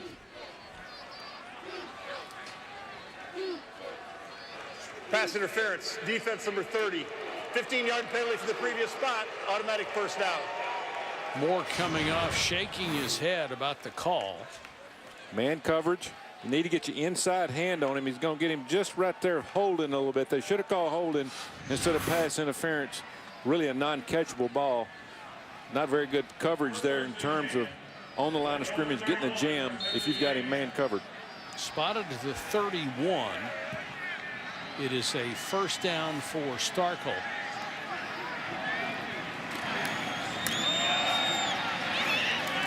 Williams goes up the middle, and you can only wonder how the season would have been different had Starkel not been injured in the first game. Yeah, there's a lot of luck in this game, Mike. A lot of luck, especially on the coaching side in terms of everything heating up around you and need things to go your way, you know, consistently. And they had a bad break early in the season against UCLA, losing this kid, because he would have been a much better player at this point. He's still playing well, but he's really inexperienced. He had built a huge lead. Look out from behind. The pass underneath, he hung in there before the hit and got the throw right into the chest of the receiver. Davis couldn't hold it, and Breland Speaks was coming from the blind side. Starkel looked right into the pressure. He's got pressure in front and back. Does a good job getting it off.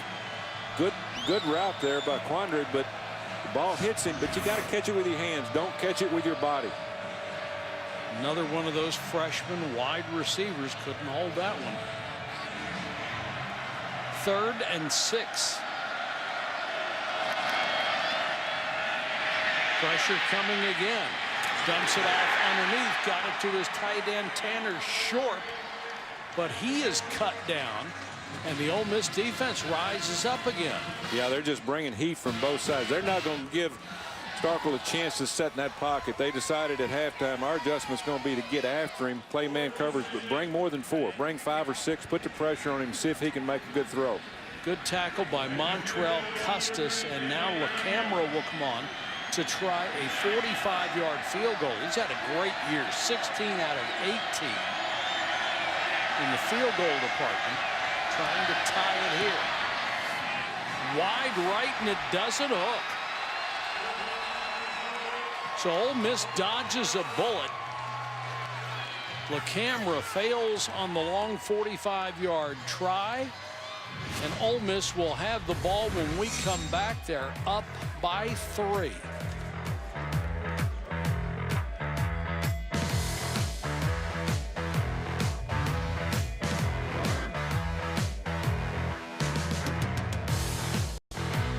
Called the land grab at the Grove. The night before the game at 7:30 Central.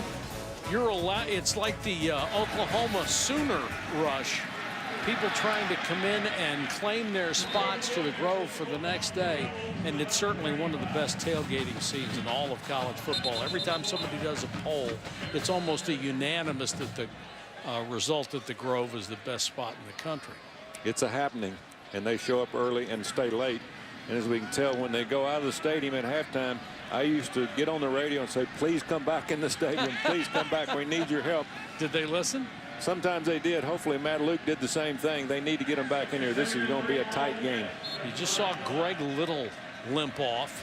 He is their starting left tackle, who had a lot of preseason hype. He's been playing better as the season has worn along after a slow start. 2nd and 3 here. Ta'amu under pressure. They got him from behind.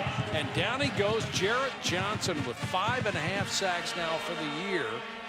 The senior defensive end. Good get off, Bud Johnson. He came inside the offensive lineman right here. Nolan Mack up the middle. Good pressure, and again they played zone. It was a 4-man rush. It wasn't a blitz. 3rd and 9.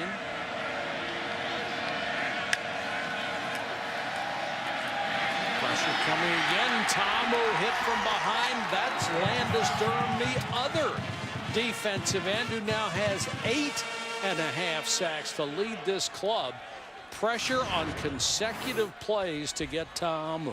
5-man rush. Outrun the defensive offensive tackle on the left side. Got good pressure up the middle.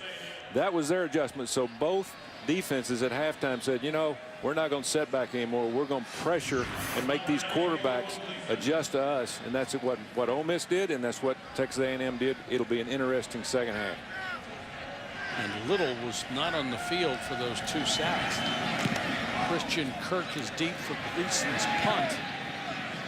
This kid's a weapon. With that soccer-style kick, he gets no height, but he doesn't care. He gets the roll, and there's no return from the nation's best return man. Welcome back to Oxford, Mississippi. Ole Miss up on the Texas A&M Aggies 24-21, and both of these teams have done tremendous work off the field. This is Sean Rawlings, who spent 2016 and part of his summer on a mission trip to Haiti and has done incredible work in terms of his service. And Texas A&M, along with the regular student body, had a ton of football players this past summer go to Haiti as well. There's a look at some of the stars of the football team doing incredible work off the field. And Clark, you really have to hand it to these kids. We see so many bad stories about the things that happen in athletics, but these guys giving up their free time, part of their vacation in the summer, to do something like that. As you see Ford slow to get up. I just think that's wonderful on their part to visit one of the poorest, most devastated lands on earth and try to help those people. Indeed, Mike, and I'll tell you, I couldn't echo your statement enough. A lot of times the athletes will get bad raps, and each week we travel across the country and we spend a great deal of time with the staffs and the student athletes. These kids, the majority of them are working so hard and represent their schools, their families, and their programs to the highest of all levels. There's a penalty flag that goes down. Hartsfield didn't see any kind of contact at first blush against Osborne, but the official obviously did and throws the flag. We had several flags on. They came from everybody's pocket. He must have hooked him. Defense number 15. Ball in place in the spot of the foul. Automatic first down. Hartsfield had that big pick in the first half.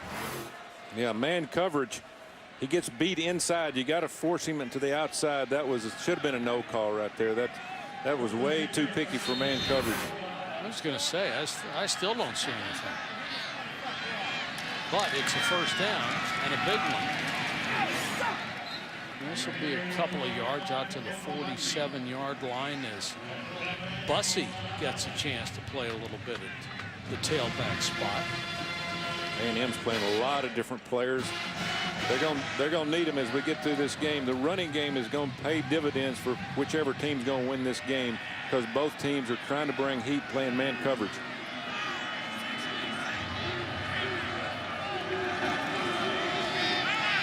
Starkle with a fake, goes flanker screen, and Ole Miss diagnosed it beautifully. That's Hartsfield again. Just a great job by Hartsfield at corner. Again, man coverage, they're giving them a repetition of that. When you do that, you're going to get these one-man screens. And if you can get away from the first guy, you can make a lot of yards. But Hartsfield broke on the ball, made a good play right there. There's Noah Mazzoni, offensive coordinator. He is making some good calls at times. But again, I think he needs to throw the ball more on first down in order to make a little bit of progress. 3rd and 11. They're showing blitz. They come with 4. Starkle incomplete, could have been intercepted. A.J. Moore had a shot at it and couldn't come up with a ball. Again, they talked him into man coverage. On the snap, dropped him out, went to zone, and he throws right into it. He threw an interception against that same defense earlier, and they almost talked him into it again. Wasn't even close to being open. He's got to be able to get that ball back to the middle of the field, not to the out route when you have squat corners. Would have been a heck of a play on his part. Coming in, this team only had 5 interceptions in 10 games. Pressure coming, but Trapuka gets the kick out of there. Touched. Did he get it back? A.J. Brown made almost a horrible mistake as he was looking up at the defense coming down the field, touched the ball, and nearly turned it over deep in his own territory. He avoids a disaster.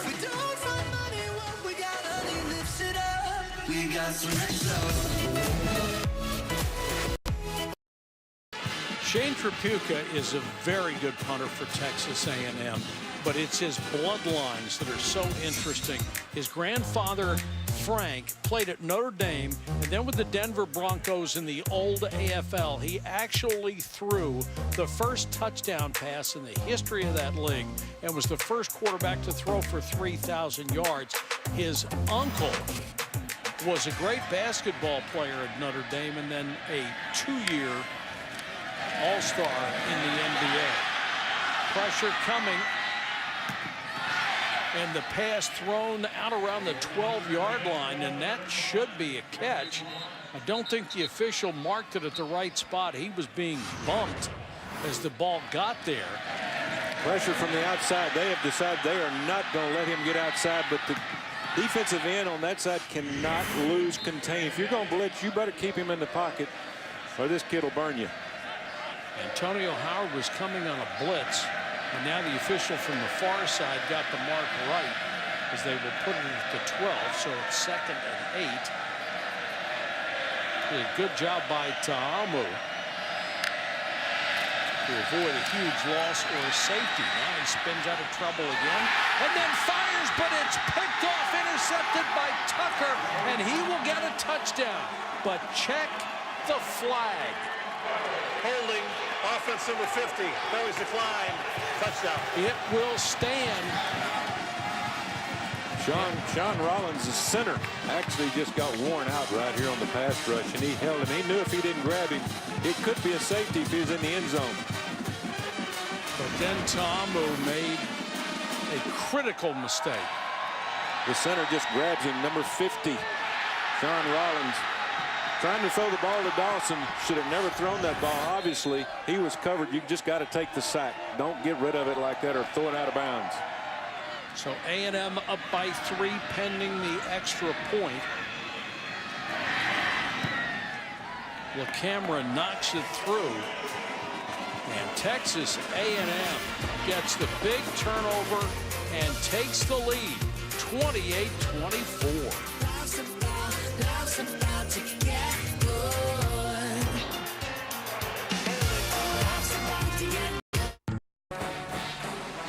Four unbeatens left, including #1 Alabama, Miami #3 in the ratings this week, #5 Wisconsin, and the aforementioned UCF at 15.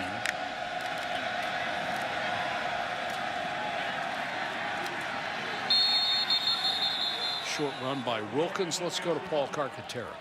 Good news for Ole Miss. Greg Little, 74 in red. The tackle is back in the game. He had cramps, and when he was out, we saw Jordan Ta'amu get sacked on consecutive plays. Little's part of that monster class, the 2016 class, which are sophomores right now. #4 in the nation, Greg Little. You had guys like A.J. Brown, Benito Jones. It was a loaded group. And Paul, they noticed his absence when he was gone and really took advantage of it. Quarterback run by Ta'amu, not much there. And we check in with Chris Cotter. Chris, thank you very much. Big play here as Mississippi trying to get some momentum back after the turnover and the go-ahead touchdown by the Aggies.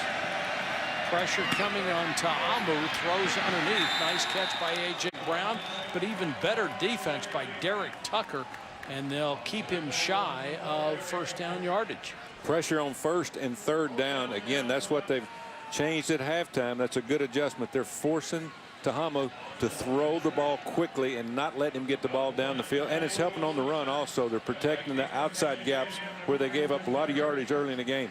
This is not John Chavis's first rodeo, is it? No, it didn't. He's been in it a long time. Kirk is deep. Gleason with that soccer-style kick. It's a nice roll down near the 22-yard line. The Aussie comes through again. A lot of pressure from the Aggie defense, especially from the outside. They're not bringing them up the middle. They're coming from the outside. They're making Ta'amu hold on to the ball. He can't look down the field long enough to get a ball off. Pressure defense turns into plays. Oh, well, that's, you can't do it. Young quarterback, throw under pressure, just get rid of the ball, throw it out of bounds. Don't turn the ball over. Especially a guy with an arm like him. He trusts his arm and the ability to get the ball there. But the defense was better than he was on that sequence. 1st and 10 here. Boy, good throw and catch. Got to the 48-yard line. Great throw by Starkel. Christian Kirk makes the grab. We told you this young man would reemerge tonight.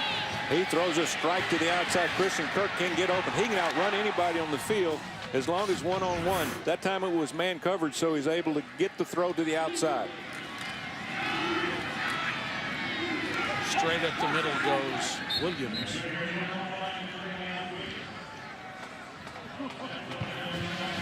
Interesting to watch both these defenses change up. The first half was an offensive half. This half has been a defensive half. Both sides are really changing around. They're trying to play better on first down to get them second long. And Ole Miss was successful on that first down play. 2nd and 7.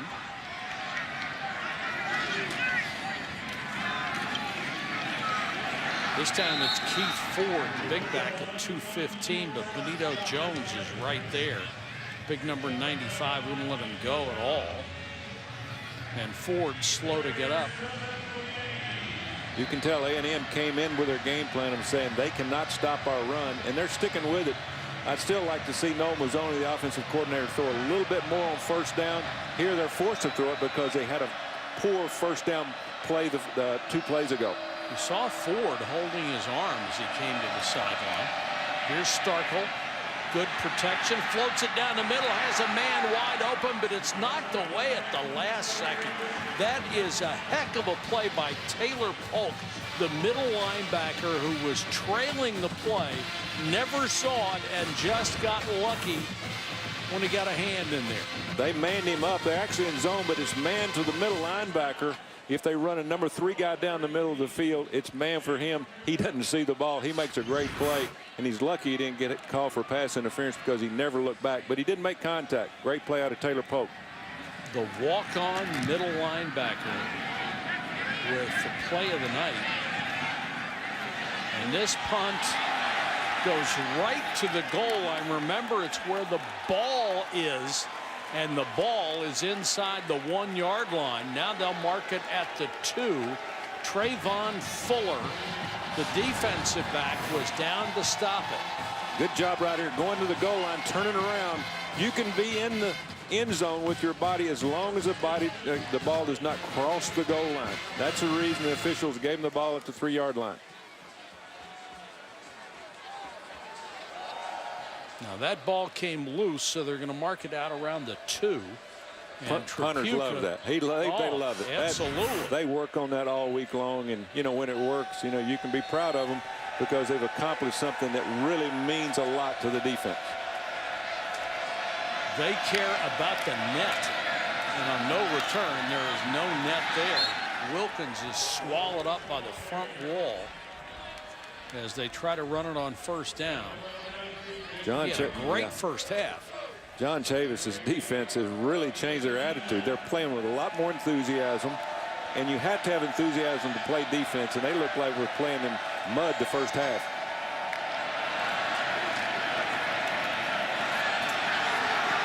Wilkins just got out of the end zone. This is a totally different defensive team. There's the Chief. Derek Tucker came up. He's made some big plays tonight. Power play. Defense forced the ball to go wide. Don't let him go downhill. They made him go wide. Derek Tucker comes up, makes the play. Great tackle. They weren't making those tackles the first of the game. The last 10 plays, Ole Miss has lost 3 net yards on offense. The last 10 plays. Pressure coming. And thrown out of bounds. They'll have to punt. Great defensive stand by the Aggies. John Chavis is just bringing the house. He is not going to let this kid stand in the pocket and pick him apart like he did the first half. And by doing that, it also has taken away the running lanes, by Ole Miss, because Ole Miss is not a great running team. In the zone play they ran the first half, they found an open gap. There's no open gaps when you're bringing 5 or 6 on a blitz every down. And it's taken the run away from Ta'amu as well. That's exactly right. Will Gleason. High and short. Taken by Kirk. Dances around to not much advantage eventually. 37-yard kick and a 4-yard return. Tonight on ESPN, catch SportsCenter at 1:30 a.m. Eastern, 10:30 Pacific. Baker Mayfield's sideline outburst, his explanation for taunting Kansas, plus who's considered the better NFL prospect, Josh Rosen or Sam Darnold. Mel Kiper and Kirk Herbstreit weigh in. And he's not in the Heisman conversation, but has Lamar Jackson been better this season than last? Hasn't had as much help, certainly. Yeah. First down passing plays for Texas A&M. They're 6 out of 7 for 131 yards. They've got to open it up a little bit more on first down. Great field position here, up by 4. And the officials are checking the last play. Not sure why yet.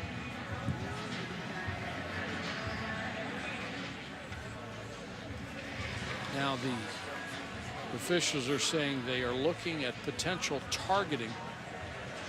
The The replay booth can call targeting even if it hasn't been called on the field by the officials. That's new.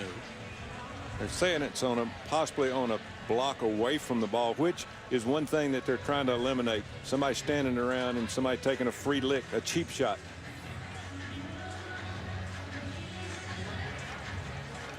Looking for blindside blocks.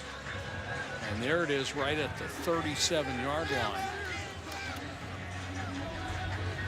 It was a crackback block, but I don't see that there. That's it right there. Helmet to helmet. Yeah. Crackback block. Defenseless player launching, hitting with the crown of the helmet into the defender's helmet. He is considered a defenseless player if he does not see the man coming.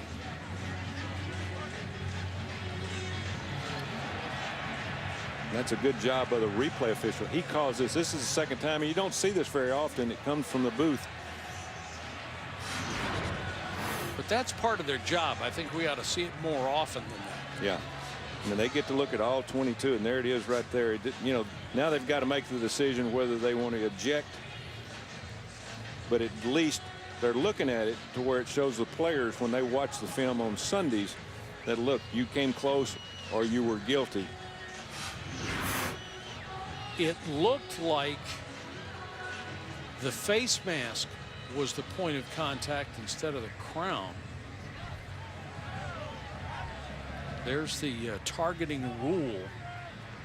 Forcible contact to the head or neck of a defenseless opponent is part of this. After review, we do have a blindside block by number 28 of the receiving team at the 36-yard line. It's a 15-yard penalty. First down. Number 28 is disqualified. Well, that's the reason they put the rule in. They call it a blind side block, launching with the crown of the helmet into the helmet of the defender. 28 is Fuller. Another talented freshman, and that's two players that they have lost because of targeting calls. And it also moves the ball back close to midfield. They were very close to field goal territory already. I'm impressed from the replay official. That needs to be looked at and called. We have to eliminate targeting calls at any position to save our game of football. Couldn't agree with you more. Handoff to Williams. Williams got maybe a yard, and 315-pound Benito Jones was there waiting for him. And that penalty also took them out of great field position. Big break by Ole Miss. They need to step up here and play excellent defense. That's a good start on first down. Low snap to Starkle comes up with it, throws to the sideline. This one's complete to Kendrick Rogers, who makes only his 8th catch of the entire season, a redshirt freshman. Well, both of these teams are deep at that position, aren't they? There's a lot of receivers, and a lot of receivers that are very young on both teams. 3rd and 3.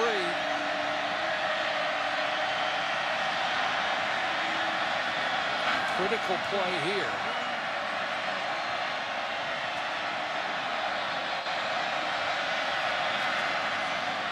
And they'll try to run and not even get close, as Travion Williams was stuffed near the line of scrimmage. You can't imagine this is 4 down territory. No, especially in this weather, you've got to punt the ball. You're playing good defense. Pin them back down inside the 10-yard line again. The punter's having a great night. Make them drive 90 yards. You know, they've got the quarterback on the run for Ole Miss, and if they continue to pressure him, they'll get this same field position again after about 3 plays. Remember, A&M got 43 yards out of their first run tonight. Since then, 29 carries for only 60 yards. Not enough men on the line of scrimmage. 5-yard penalty against Texas A&M. Punt down inside the 15, so you would think they would make them do this again.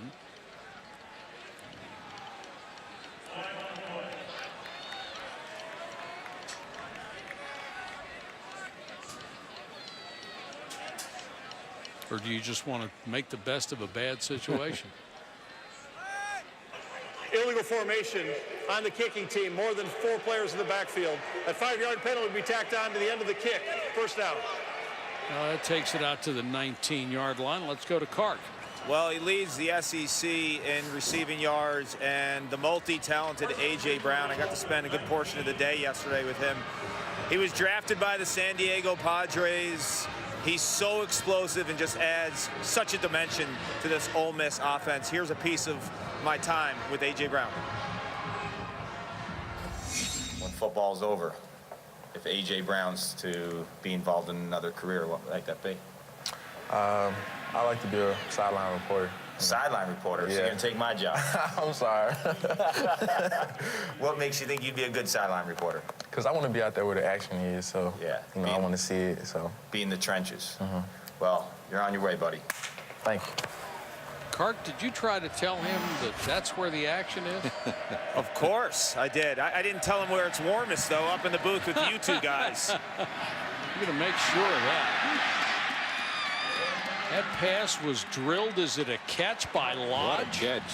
What a grab. I mean, he had to throw his body back to catch a bullet. Oh, man. Really not a well-thrown pass behind him, but he really concentrated on that ball. That is a terrific grab and a first down. Wilkins straight ahead, rolls over a defender, and that's Derek Tucker. Just had a whale of a ball game. Now, Texas A&M now is quit pressuring on first down. I don't understand. Here they come now on second down. 2nd and 5. And this will bring up a 3rd and 1. Wilkins, who had so much success early in the ball game, has been held in check here in the second half. And this has been a rapidly moving third quarter as opposed to the first and second quarters, which seem to take forever to play. 2 tight ends in the game. They got to be careful breaking the line of scrimmage. 10 men on the line, 1 man deep. Run pass option. They will go with the run, and it's a first down as Penniman bulls his way to the 43. A hit hard, and is going to be slow to get up. 2 players down, in fact. One from A&M and Penniman. We'll check out the A&M injury as soon as we can see a number. This is the second time John Chavis, the D coordinator, on 3rd and short has really gambled, and 2 times they've hit a seam.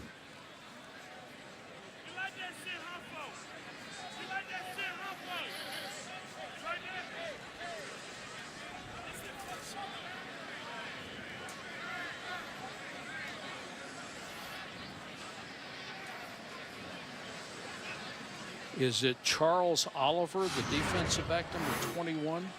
Looks like he's got a shoulder.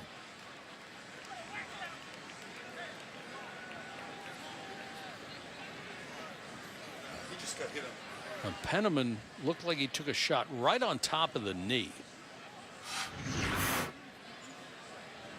The knee wasn't made to play this sport. No. I mean, it takes a lot of pressure from hits, from even the high hits. Sometimes they have their cleats in the ground, they get turned. That was a low hit. It was a clean hit. You know, and that's usually what DBs do because they're not big enough to take on these big running backs. It's good news for Oliver, by the way. He got up and able to walk off to the sideline under his own power, but Penniman is still down. That's never a good sign when they bring the truck out.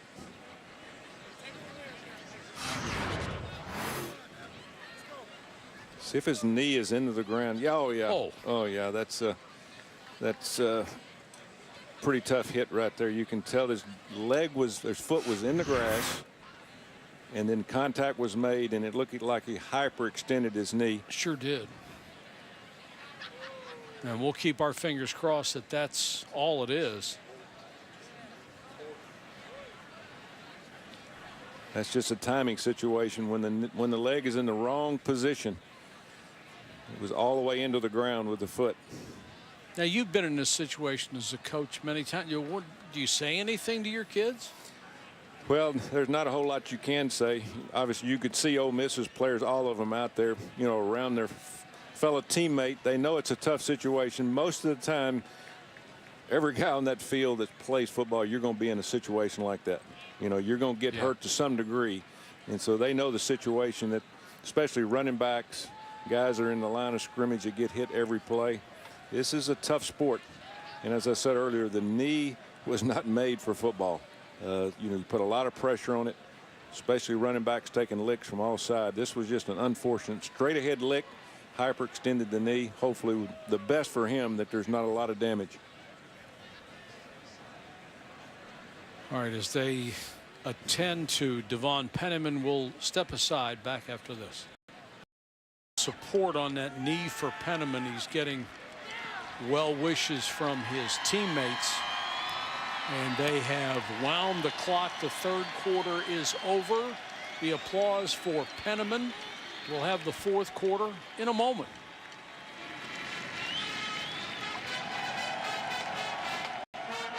Point game in Oxford. Ole Miss has the ball at its own 45. There's the score by quarter. Huge game for both of these coaches. Kevin Sumlin on the hot seat after 3 straight 8-5 games. Matt Luke, the interim head coach, would love to make it permanent, but he probably needs to win these last 2 ball games in order to do it. Wilkins to the outside, gets to the 42, and an injury update from Paul.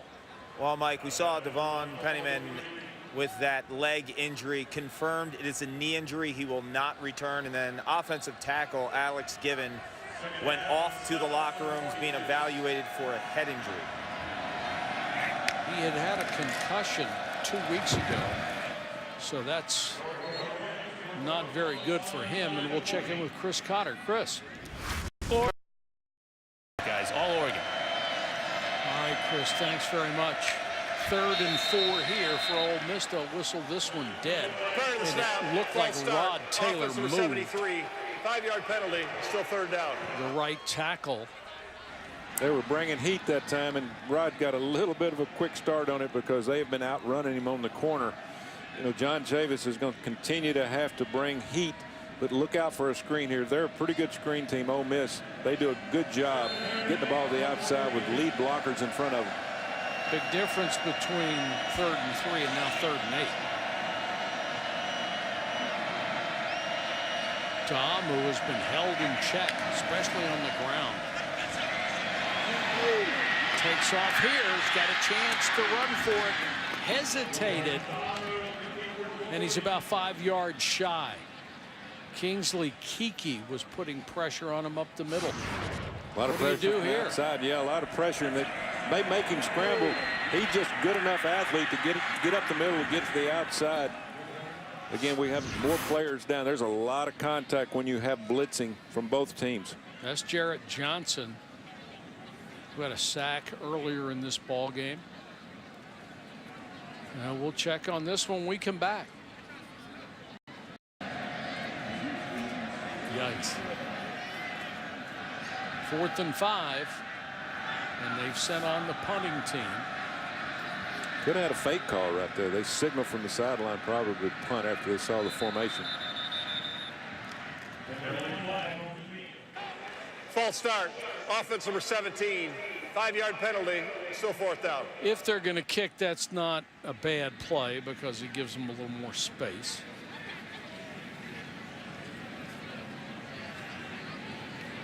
And Gleason has been so good with those rugby kicks.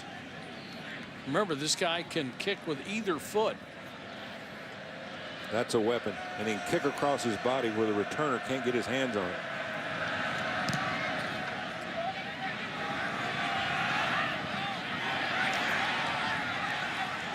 And they down it inside the 5. Nice job by the kicker. Nice job by special teams. A 43-yard kick, and Ty Reyes was down to make sure it didn't go in the end zone. In the SEC, Alabama in a cakewalk over Mercer. Auburn had no trouble with Louisiana Monroe. Georgia beats Kentucky, bouncing back as Nick Chubb had 151 yards. Kentucky's had a very good year. You know, Mark Stoops has done a great job of bringing that team back, playing defense and offense. Very balanced football team. A&M will now try to dig itself out of a hole. And Williams will only get maybe 2. Both teams have shown up defensively in the second half, haven't they? Yeah, they haven't. Again, they changed around. They're applying more pressure, some zone pressure, some man pressure. But I'm really excited to watch both these teams actually play the run much, much better. Deep pass, nobody home. Starkel threw in the direction of Jamon Osborne. Yeah, Breland Speaks, number 9, comes off the corner, whips the tackle, comes inside, and puts a good hit on Starkel. Boy, he missed by a step of making the play of the night. One thing you're always concerned about throwing the ball inside the 5-yard line is holding in the end zone. He's got to really be careful of that with the pressure that they're getting from the corners. 3rd and 7 out of the end zone again. Pressure comes. Starkel throws sidearm, and it's incomplete. Intended for Osborne, or excuse me, intended for Kirk. He couldn't come up with it. Again, a lot of pressure on the quarterback, making him throw it a little bit earlier, not getting his weight back on his front foot, throwing the ball low. Good play right there. Good job of coming up with the stop. Thought Starkel might run, but that's not his forte. That's what a running quarterback gives you in that situation. You got to defend him too, and Ole Miss knows that they don't have to defend Starkel of running the football.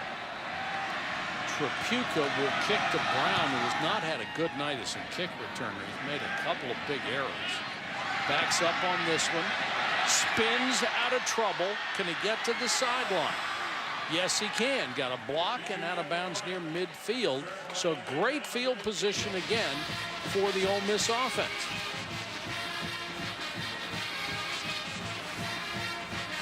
You've mentioned this a couple of times. Great defensive adjustments, Tommy, by both coaching staffs. Look at the halftime stats. Look at the first half. I mean, it's just unbelievable, the change in the defense, but also both teams get a little bit tighter, knowing that each team, the importance of winning this game, coaches get a little bit more conservative on offense, but they're going to have to throw the ball on 1st down more than they have in the past. You get the feeling this is a huge possession here. Wilkins keeps fighting forward. Picks up about 3 yards to the Texas A&M 49 and threw a shoe. I think that Ole Miss has got to get Tamau involved in the running game. Run your RPOs, get him on the outside because his speed, he can make big plays. Sweeney checks in. Remember, they lost Penniman to a knee injury. And Sweeney will be a couple of yards shy of a 1st down. Another tackle by Derek Tucker, who was earning his scholarship tonight. Both of these teams live off the RPO, the run pass option, meaning that the quarterback can hand it off, run it himself, or throw the ball down the field. They have really made a season of that play, but you hadn't seen much of it the second half. Under center. Very unusual. And it's enough for a 1st down on the run. So they showed them something they hadn't seen all night long, and Sweeney gets the 1st down. They hadn't run 5 plays underneath center all year long, and here they just run a power play with Dawson Knox blocking the outside corner, creating a seam where they get the 1st down. Knox is not just a pass receiver, although he's excellent there. Phil Longo, the offensive coordinator, and also the quarterback coach. We mentioned Tucker. He's had 14 tackles in this game. And boy, oh boy, he had a man wide open. That was Sweeney in the flat. Missed him badly, but there's a flag down. Rod Taylor, the right tackle, is having a hard time with the defensive end or linebacker to that side. Offense number 73, 10-yard penalty, repeat 1st down. If they bring a linebacker to the outside, he's having a tough time, but he's having even a tougher time just with the defensive end. He's not getting enough depth on his drop. Mahu is having to get the ball to the outside because he has no time in the pocket, and that's exactly what John Chavis wants. He wants his kid outside throwing on the run. They have generated a lot of pressure this year, tied for 6th in sacks and in the top 20 in tackles for loss. 1st and 20, a bullet complete back to the 48-yard line, and Sweeney really upset that he couldn't maintain his footing. That's the one drawback of this offense. That time they ran all go routes with every receiver, but the one guy is going to run a 5-yard comeback, and they had to throw it to him. Nobody else was open. 3 wide receivers to the top of your screen on 2nd and 16. They show pressure, come with a blitz. Tamu hangs in there, throws, and nearly picked off by Tucker. But the only thing he hasn't done is have a pick 6 tonight. I tell you what, this kid Tucker, this kid Tucker is a true freshman, and you see him break on the ball. The only thing he hasn't done is have 2 pick 6. Yeah. It's unbelievable. He is all over the field. I'm anxious to watch him play the next 3 years here at Texas A&M. He's really been huge tonight. And they'll blow this one dead.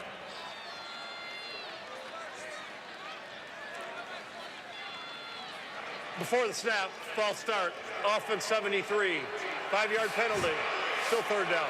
That's the struggling right tackle Rod Taylor again. He's having a tough drive.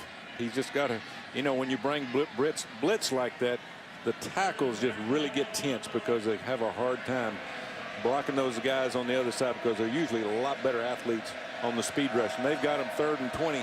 Why not? Bring them all.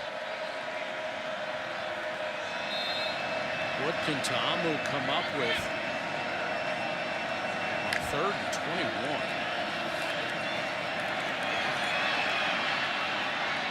Pressured out of the pocket. Throws his strike to A.J. Brown, and Brown gets down to the 41-yard line. That'll be 3rd and about 9. Excuse me, 4th down and 9. And here comes the punt team. When you have confidence in your defense, you don't even hesitate to make a call here. You want to punt. Oh, exactly right. Again, field position. Field position. You're behind, but you still want to protect that field position. Fair catch made at the 6. 35-yard kick, no return by Kirk. 9:16 left in a 4-point ball game. Chris, kickers are players too. But they're supposed to be safeties on kickoff coverage. I've never seen a kicker go down and make a tackle like that. That was awesome. 9:16 left from Oxford. And Texas A&M has spent most of the second half deep in its own territory, but Ole Miss hasn't been able to take advantage of it. They've got to play more aggressive on defense. They're going to run out of time. They're not going to play tempo on offense, Texas A&M, because they've got a lead. They've got to get the ball back, and they've got to turn into a tempo team. They've played a lot better when they played fast on offense on Ole Miss's side. If he can get it, this would be the 7th win of the year for Kevin Sumlin. He's trying to shorten the game, running the clock all the way down. Yep, sure is. 2nd and 7 for Starkle. They'll run again, not much there. Getting a little bit too conservative. I think there's too much time left. This is a huge 3rd down play for Texas A&M. They've got to get the ball out and get a little bit better field position because Ole Miss is going to run to the point where they have got to open it up. They've been a little bit conservative on their side, but they're running out of time also. They'll have to open it up and go fast the next time they get the ball. Keith Ford cheerleading on the side. Travion Williams is the running back. They're showing zone coverage, but I bet you they roll up and play man. That always 43 going out. That means they're playing man coverage. Linebacker has to go out and play. They're coming. Showing pressure. They come with it. Don't get there. And the pass incomplete, intended for Osborne. That's a great job of Ken Webster, number 5, the cornerback. Just getting a piece of him coming off the line of scrimmage, and Starkle had to hold on to the ball just a little bit longer than he wanted to. He was open for a time, but he didn't have enough time to get it to the right spot. Tommy, the way the offenses performed in the first half, it's hard to imagine the defenses are playing this well in the second half. It just totally transferred around to the defense, and again, the offenses were on a roll. Ole Miss better get on the roll on offense now. They're going to run out of time. Have to do something. Tripucka gets it out of there. Brown signals fair catch and makes it. Great kick by Tripucka. 51 yards and no return. 4 years ago, Texas A&M came to Oxford. They were ranked 9th in the country in the fourth quarter, down by 7. Johnny Manziel ran it in to tie it at 38. They got the ball back. He drove them into field goal position, got a 33-yarder, and that was the Aggies' last win against Ole Miss. Since then, it's been 3 straight for the Rebels. Ole Miss this half's had 7 possessions, 6 punts, 1 interception, only 69 yards, 3 first downs. And they've got a long way to go, starting just outside their own 35. Ta'amu on the keeper. Finally, some running room for the young man from Pearl City, Hawaii. There is a flag down at the end of the play. We're going to have a block in the back, but number 9, Dawson Knox, he cracks back inside. They're going to bring this one back, and they're going to be deep in the hole again. It's going to be first in a long, long way for the Ole Miss Rebels. For one of the few times in the second half, Ta'amu gets his own numbered call and makes something out of it. Personal foul, shot block, offense, number 73 and number 9. 15-yard penalty, repeat first down. Rod Taylor and Dawson Knox on a chop block, which is such a dangerous play. Here's the guy that gets the penalty. These two guys. Watch as they high-low right here. You cannot block high and low on a defender.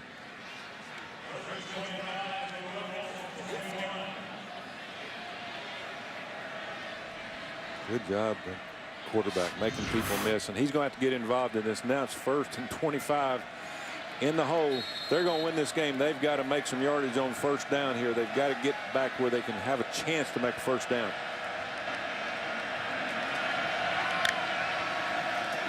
A&M comes with the blitz. Ta'amu throws underneath.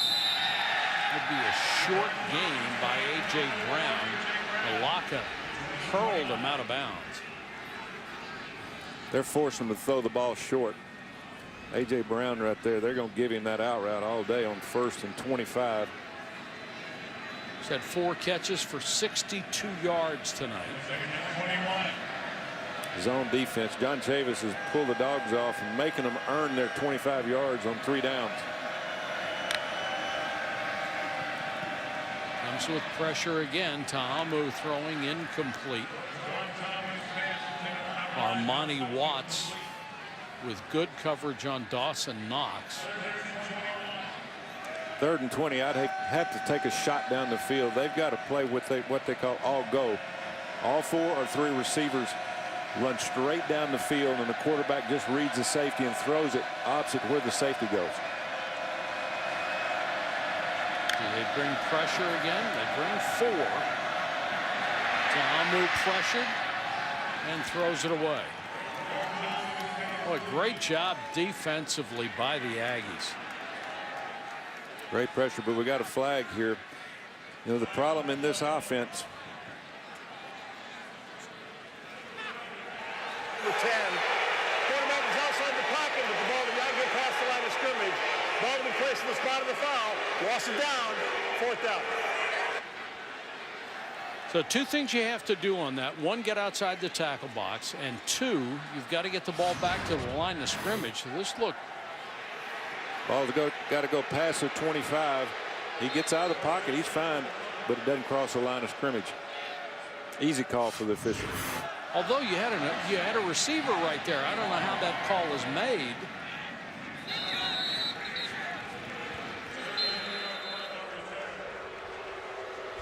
I think that's what Matt Luke was contending, but it's too late now. Back in Oxford, where it's a 4-point ball game, and Mississippi got a poor call on this last play. Shouldn't have been ruled the way it was. This is the receiver. He gets out of the pocket, and he's throwing it to this receiver. After he gets out, good scramble. Here he is right here, and the ball comes his direction. It's a 15-yard penalty, and it shouldn't have been. There was a receiver in the area, but it's not reviewable.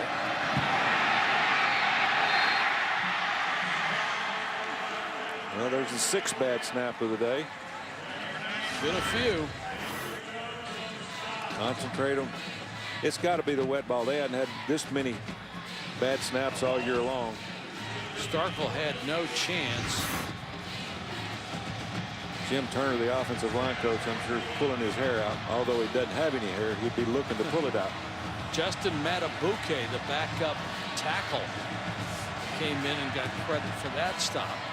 2nd and 14.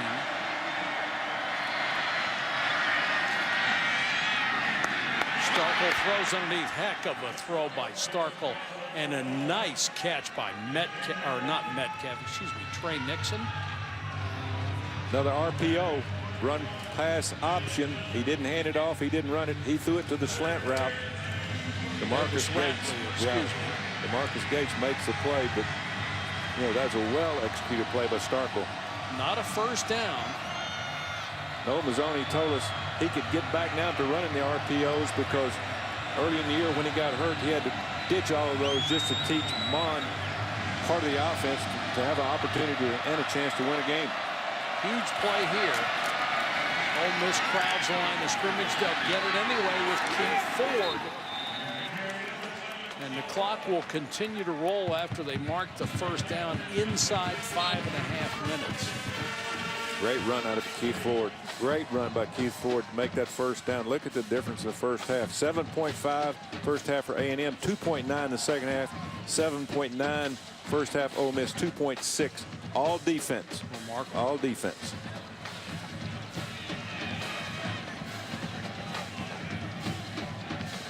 Clock winding under 5, and A&M will take its sweet time. They'd love this to pay off in a score, but barring that, they want to work that clock. Ford again. Big guy taken down at the 32. Could have been a face mask. Ole Miss just can't catch a break on these penalties. They're playing hard. They're playing well on first down. They just can't catch a break. Self-destructing. Personal foul, face mask, 52 defense. 15-yard penalty at the end of the run, automatic first down. Austrian Robinson called for the face mask. 11 penalties, 95 yards. What's the end zone shot here? Power play up the middle. He reaches out after being blocked, and easy call. So now well within field goal range and 4:40 and counting. They've got to hold them to at least a field goal to be one score down. 28-24. Sumlin is milking the clock as much as he can. He knows he's got the advantage right now. And at this rate, would you use your timeouts here or not? After Make a stand? Yeah, after this play, you need to start using them. Ford hit and dumped.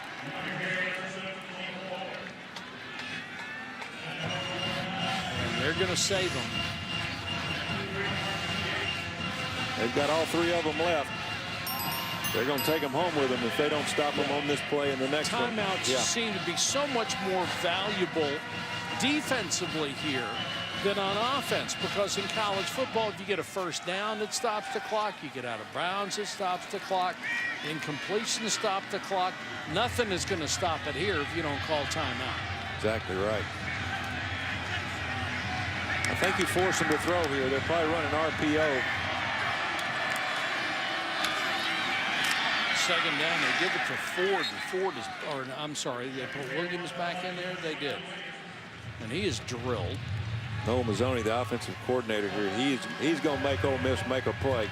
He's not going to lose it, but putting the ball in the air. Again, this is huge right there. got to make them try a field goal. They can't give up a touchdown here. The game's going to be over.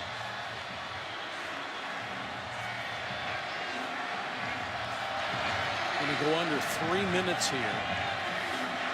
Crowd really getting restless. Got to make a big decision now. Wesley McGriff, defensive coordinator. Do you defend or do you force him to throw it quick? They're going to defend. Going to be short by a yard and a half, but there's a flag down.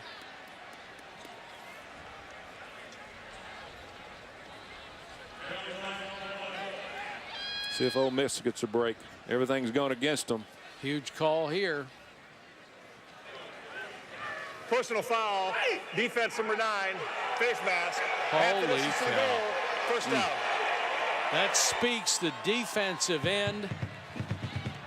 And instead of forcing them to go for the field goal, another face mask, the second on this drive, will give them a 1st and goal. Almost the same play. They ran the same play, the same side, different player. Just very unfortunate. He's getting held. Certainly is. They didn't see that part, but they did see the face mask. Bad break. Now you're going to have to start using your timeouts. And if you don't hold them to a field goal, it's not even going to make a difference.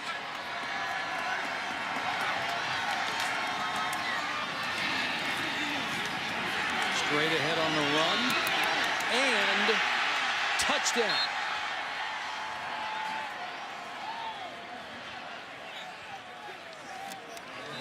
Connor Landfear, the right guard, gave him some help, and it's not a touchdown. Timeout, Ole Miss. The first time out of the half. Clock operator, please reset the game clock to 2:12. 2 minutes, 12 seconds. Great job of keeping their legs moving. Offensive line's trying to pull him over. That's a legal play now. You used to could not pull or push him. Well, you can push him. Oh, yeah. But you can't pull him. This will be a 30-second timeout. And one official had signaled a touchdown, but they come in and mark it inches short. Let's go to Chris Cotter. All right, gentlemen, while you guys figure that out, I'm going to tell folks that Air Force and Boise State are underway on the blue turf. Boise State back in the top 25. It's over on ESPN News. As soon as you guys wrap things up down there in Oxford, we'll move over here to ESPN 2. All right, Chris, thanks very much. It's all going against Mississippi right now. The time, the situation, the penalties. And I'm like you, the official over here called touchdown. Sure did. And then I guess the umpire walked in and said, no, he didn't get across. He walked up and put his foot down. So they're going to spot it at the one foot line. We'll see what happens. The 2nd and goal.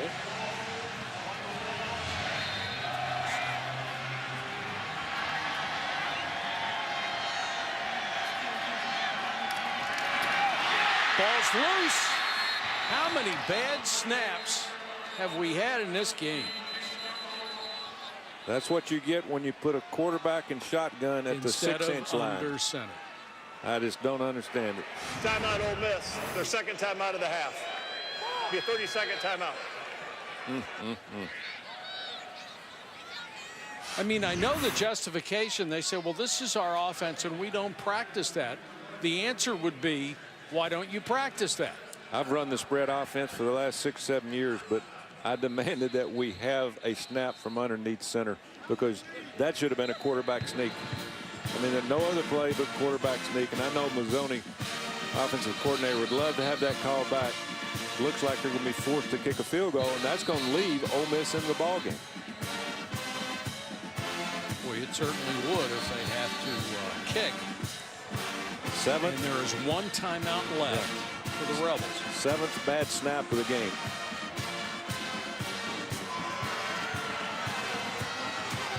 Be 3rd and goal here. I don't think he'd throw it, but let's see if Mazzoni takes a chance.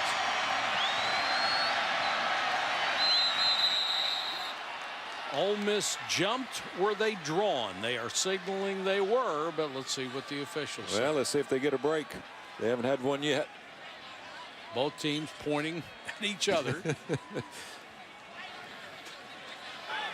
Offside. Defense number 95. Half the distance to the goal. Still third down. That's Benito Jones.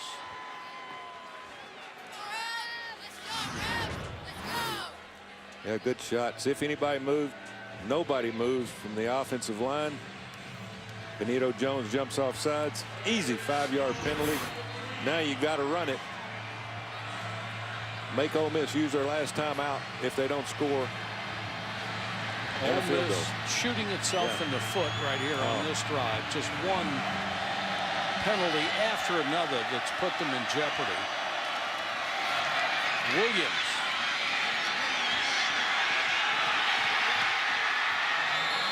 No signal. Got to call timeout. So they're down to about 1 inch away again. Timeout Ole Miss. The third and final timeout of the half. 26 carries, 75 yards for Williams. Good movement by Jim Turner's offensive line, but it's all Trevion Williams trying to push it over. Boy, Polk, that walk-on middle linebacker, that kid just stood in there and would not let it happen. Well, what do? Do you kick it or you go for it? I go for it. I try to put the game away. Ball's at the 1 inch line. I wouldn't try field goal. Too many things, bad things can happen, but well, even if you don't make it, you make them go 99.9 yards. But we're kicking, so we were wrong. I'd have to go for it.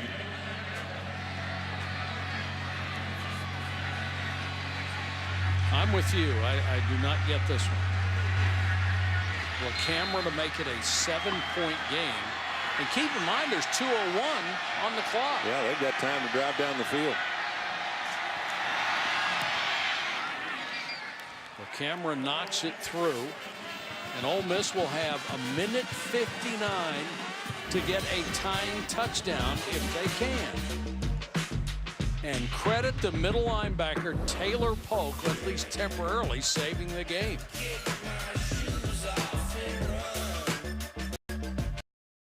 That last drive went 47 yards, 25 yards on offense and 22 penalties. This is first half, first 4 possessions. Everybody scored. The second half, it was all defense, including that pick 6 from Derek Tucker, who has had a magnificent game. But both teams have really stepped up now. 1:59 to go in the ball game, but it's not over yet.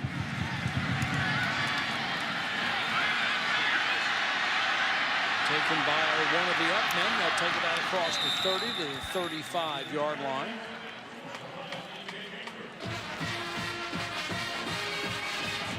Quarterback comparison tonight. They both enjoyed a tremendous first half, but Ta'amu has been limited in the second half, particularly running with the football. But this is not bad field position to start, is it? No, it's really not. But you got to give it to both defensive coordinators. They went in at halftime and said, enough is enough. We're going to make these young quarterbacks beat us, and they're not able to. They're not able to score with pressure, and you're going to see pressure right here from Texas A&M. I'd be shocked if they defend on this drive.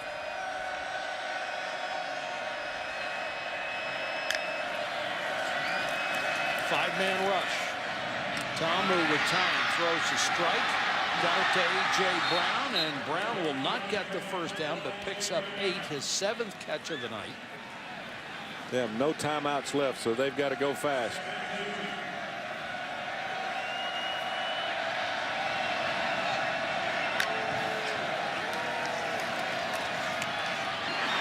That ball's batted down. It'll stop the clock with 1:24 left. 9 penalties on Ole Miss in the fourth quarter. That's hard to imagine. 9 in a game, but they have absolutely self-destructed. Half of that drive's yardage came in penalties.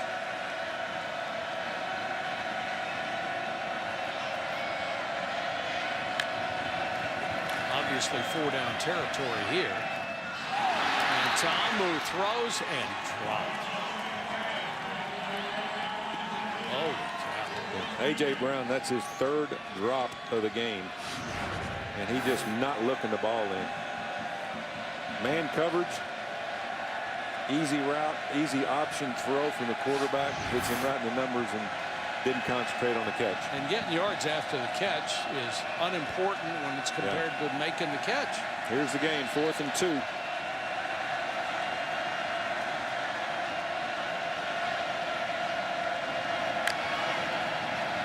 Five-man rush, they come again. Ta'amu rifles that one in there. It's incomplete, calling for a flag, and they're not going to get it. Charles Oliver made the defensive play against DeMarcus Lodge, and with no timeouts left, Ole Miss comes up empty. Well, what happens is you run out of timeouts. They know you got to throw it, and they just locked up man coverage. He was all over him right, but he looked him down. Good break on the ball right there. That was an excellent break. Charles Oliver. He may have gotten there a 1/10 of a second early, but they're not going to call that. And that was outstanding defense. Well, Ole Miss is not going to get a break. They did not get one break in the 4th quarter. Everything went A&M's way. Both teams played great on offense first half. Second half on defense just came a little bit short on Ole Miss's side. All they have to do is take a knee here, and Ole Miss will fall to 5-6, and Kevin Sumlin will get his 7th win of the year to go to 7-4. And with one more game to go in the regular season. Got to go to Baton Rouge and play LSU, who's playing awfully well, especially down there. They better hope they don't draw a night game, because it's awfully tough to win in Death Valley in a night game. You got to take your hat off to Kevin Sumlin. They got behind, they came back, their players played hard. There's a lot of pressure on coaches when their jobs are on the line, not just the head coach, but all the assistants. So big win for Texas A&M. Tough loss for Matt Luke and the Ole Miss Rebels.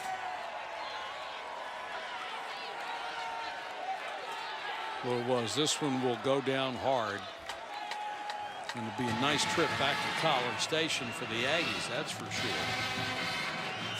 Tale of 2 halves. I thought there was going to be 80, 90 points scored. Looked like it, didn't it? Oh, it did. Exciting game in the first half. Pretty boring in the second half, but I love those defensive games. Huge drop by Brown. The game could have continued. For Tommy Tuberville and Paul Carcaterra, this is Mike Patrick. So long from Oxford, Mississippi. Now we send you to Idaho as Boise State plays host to Air Force.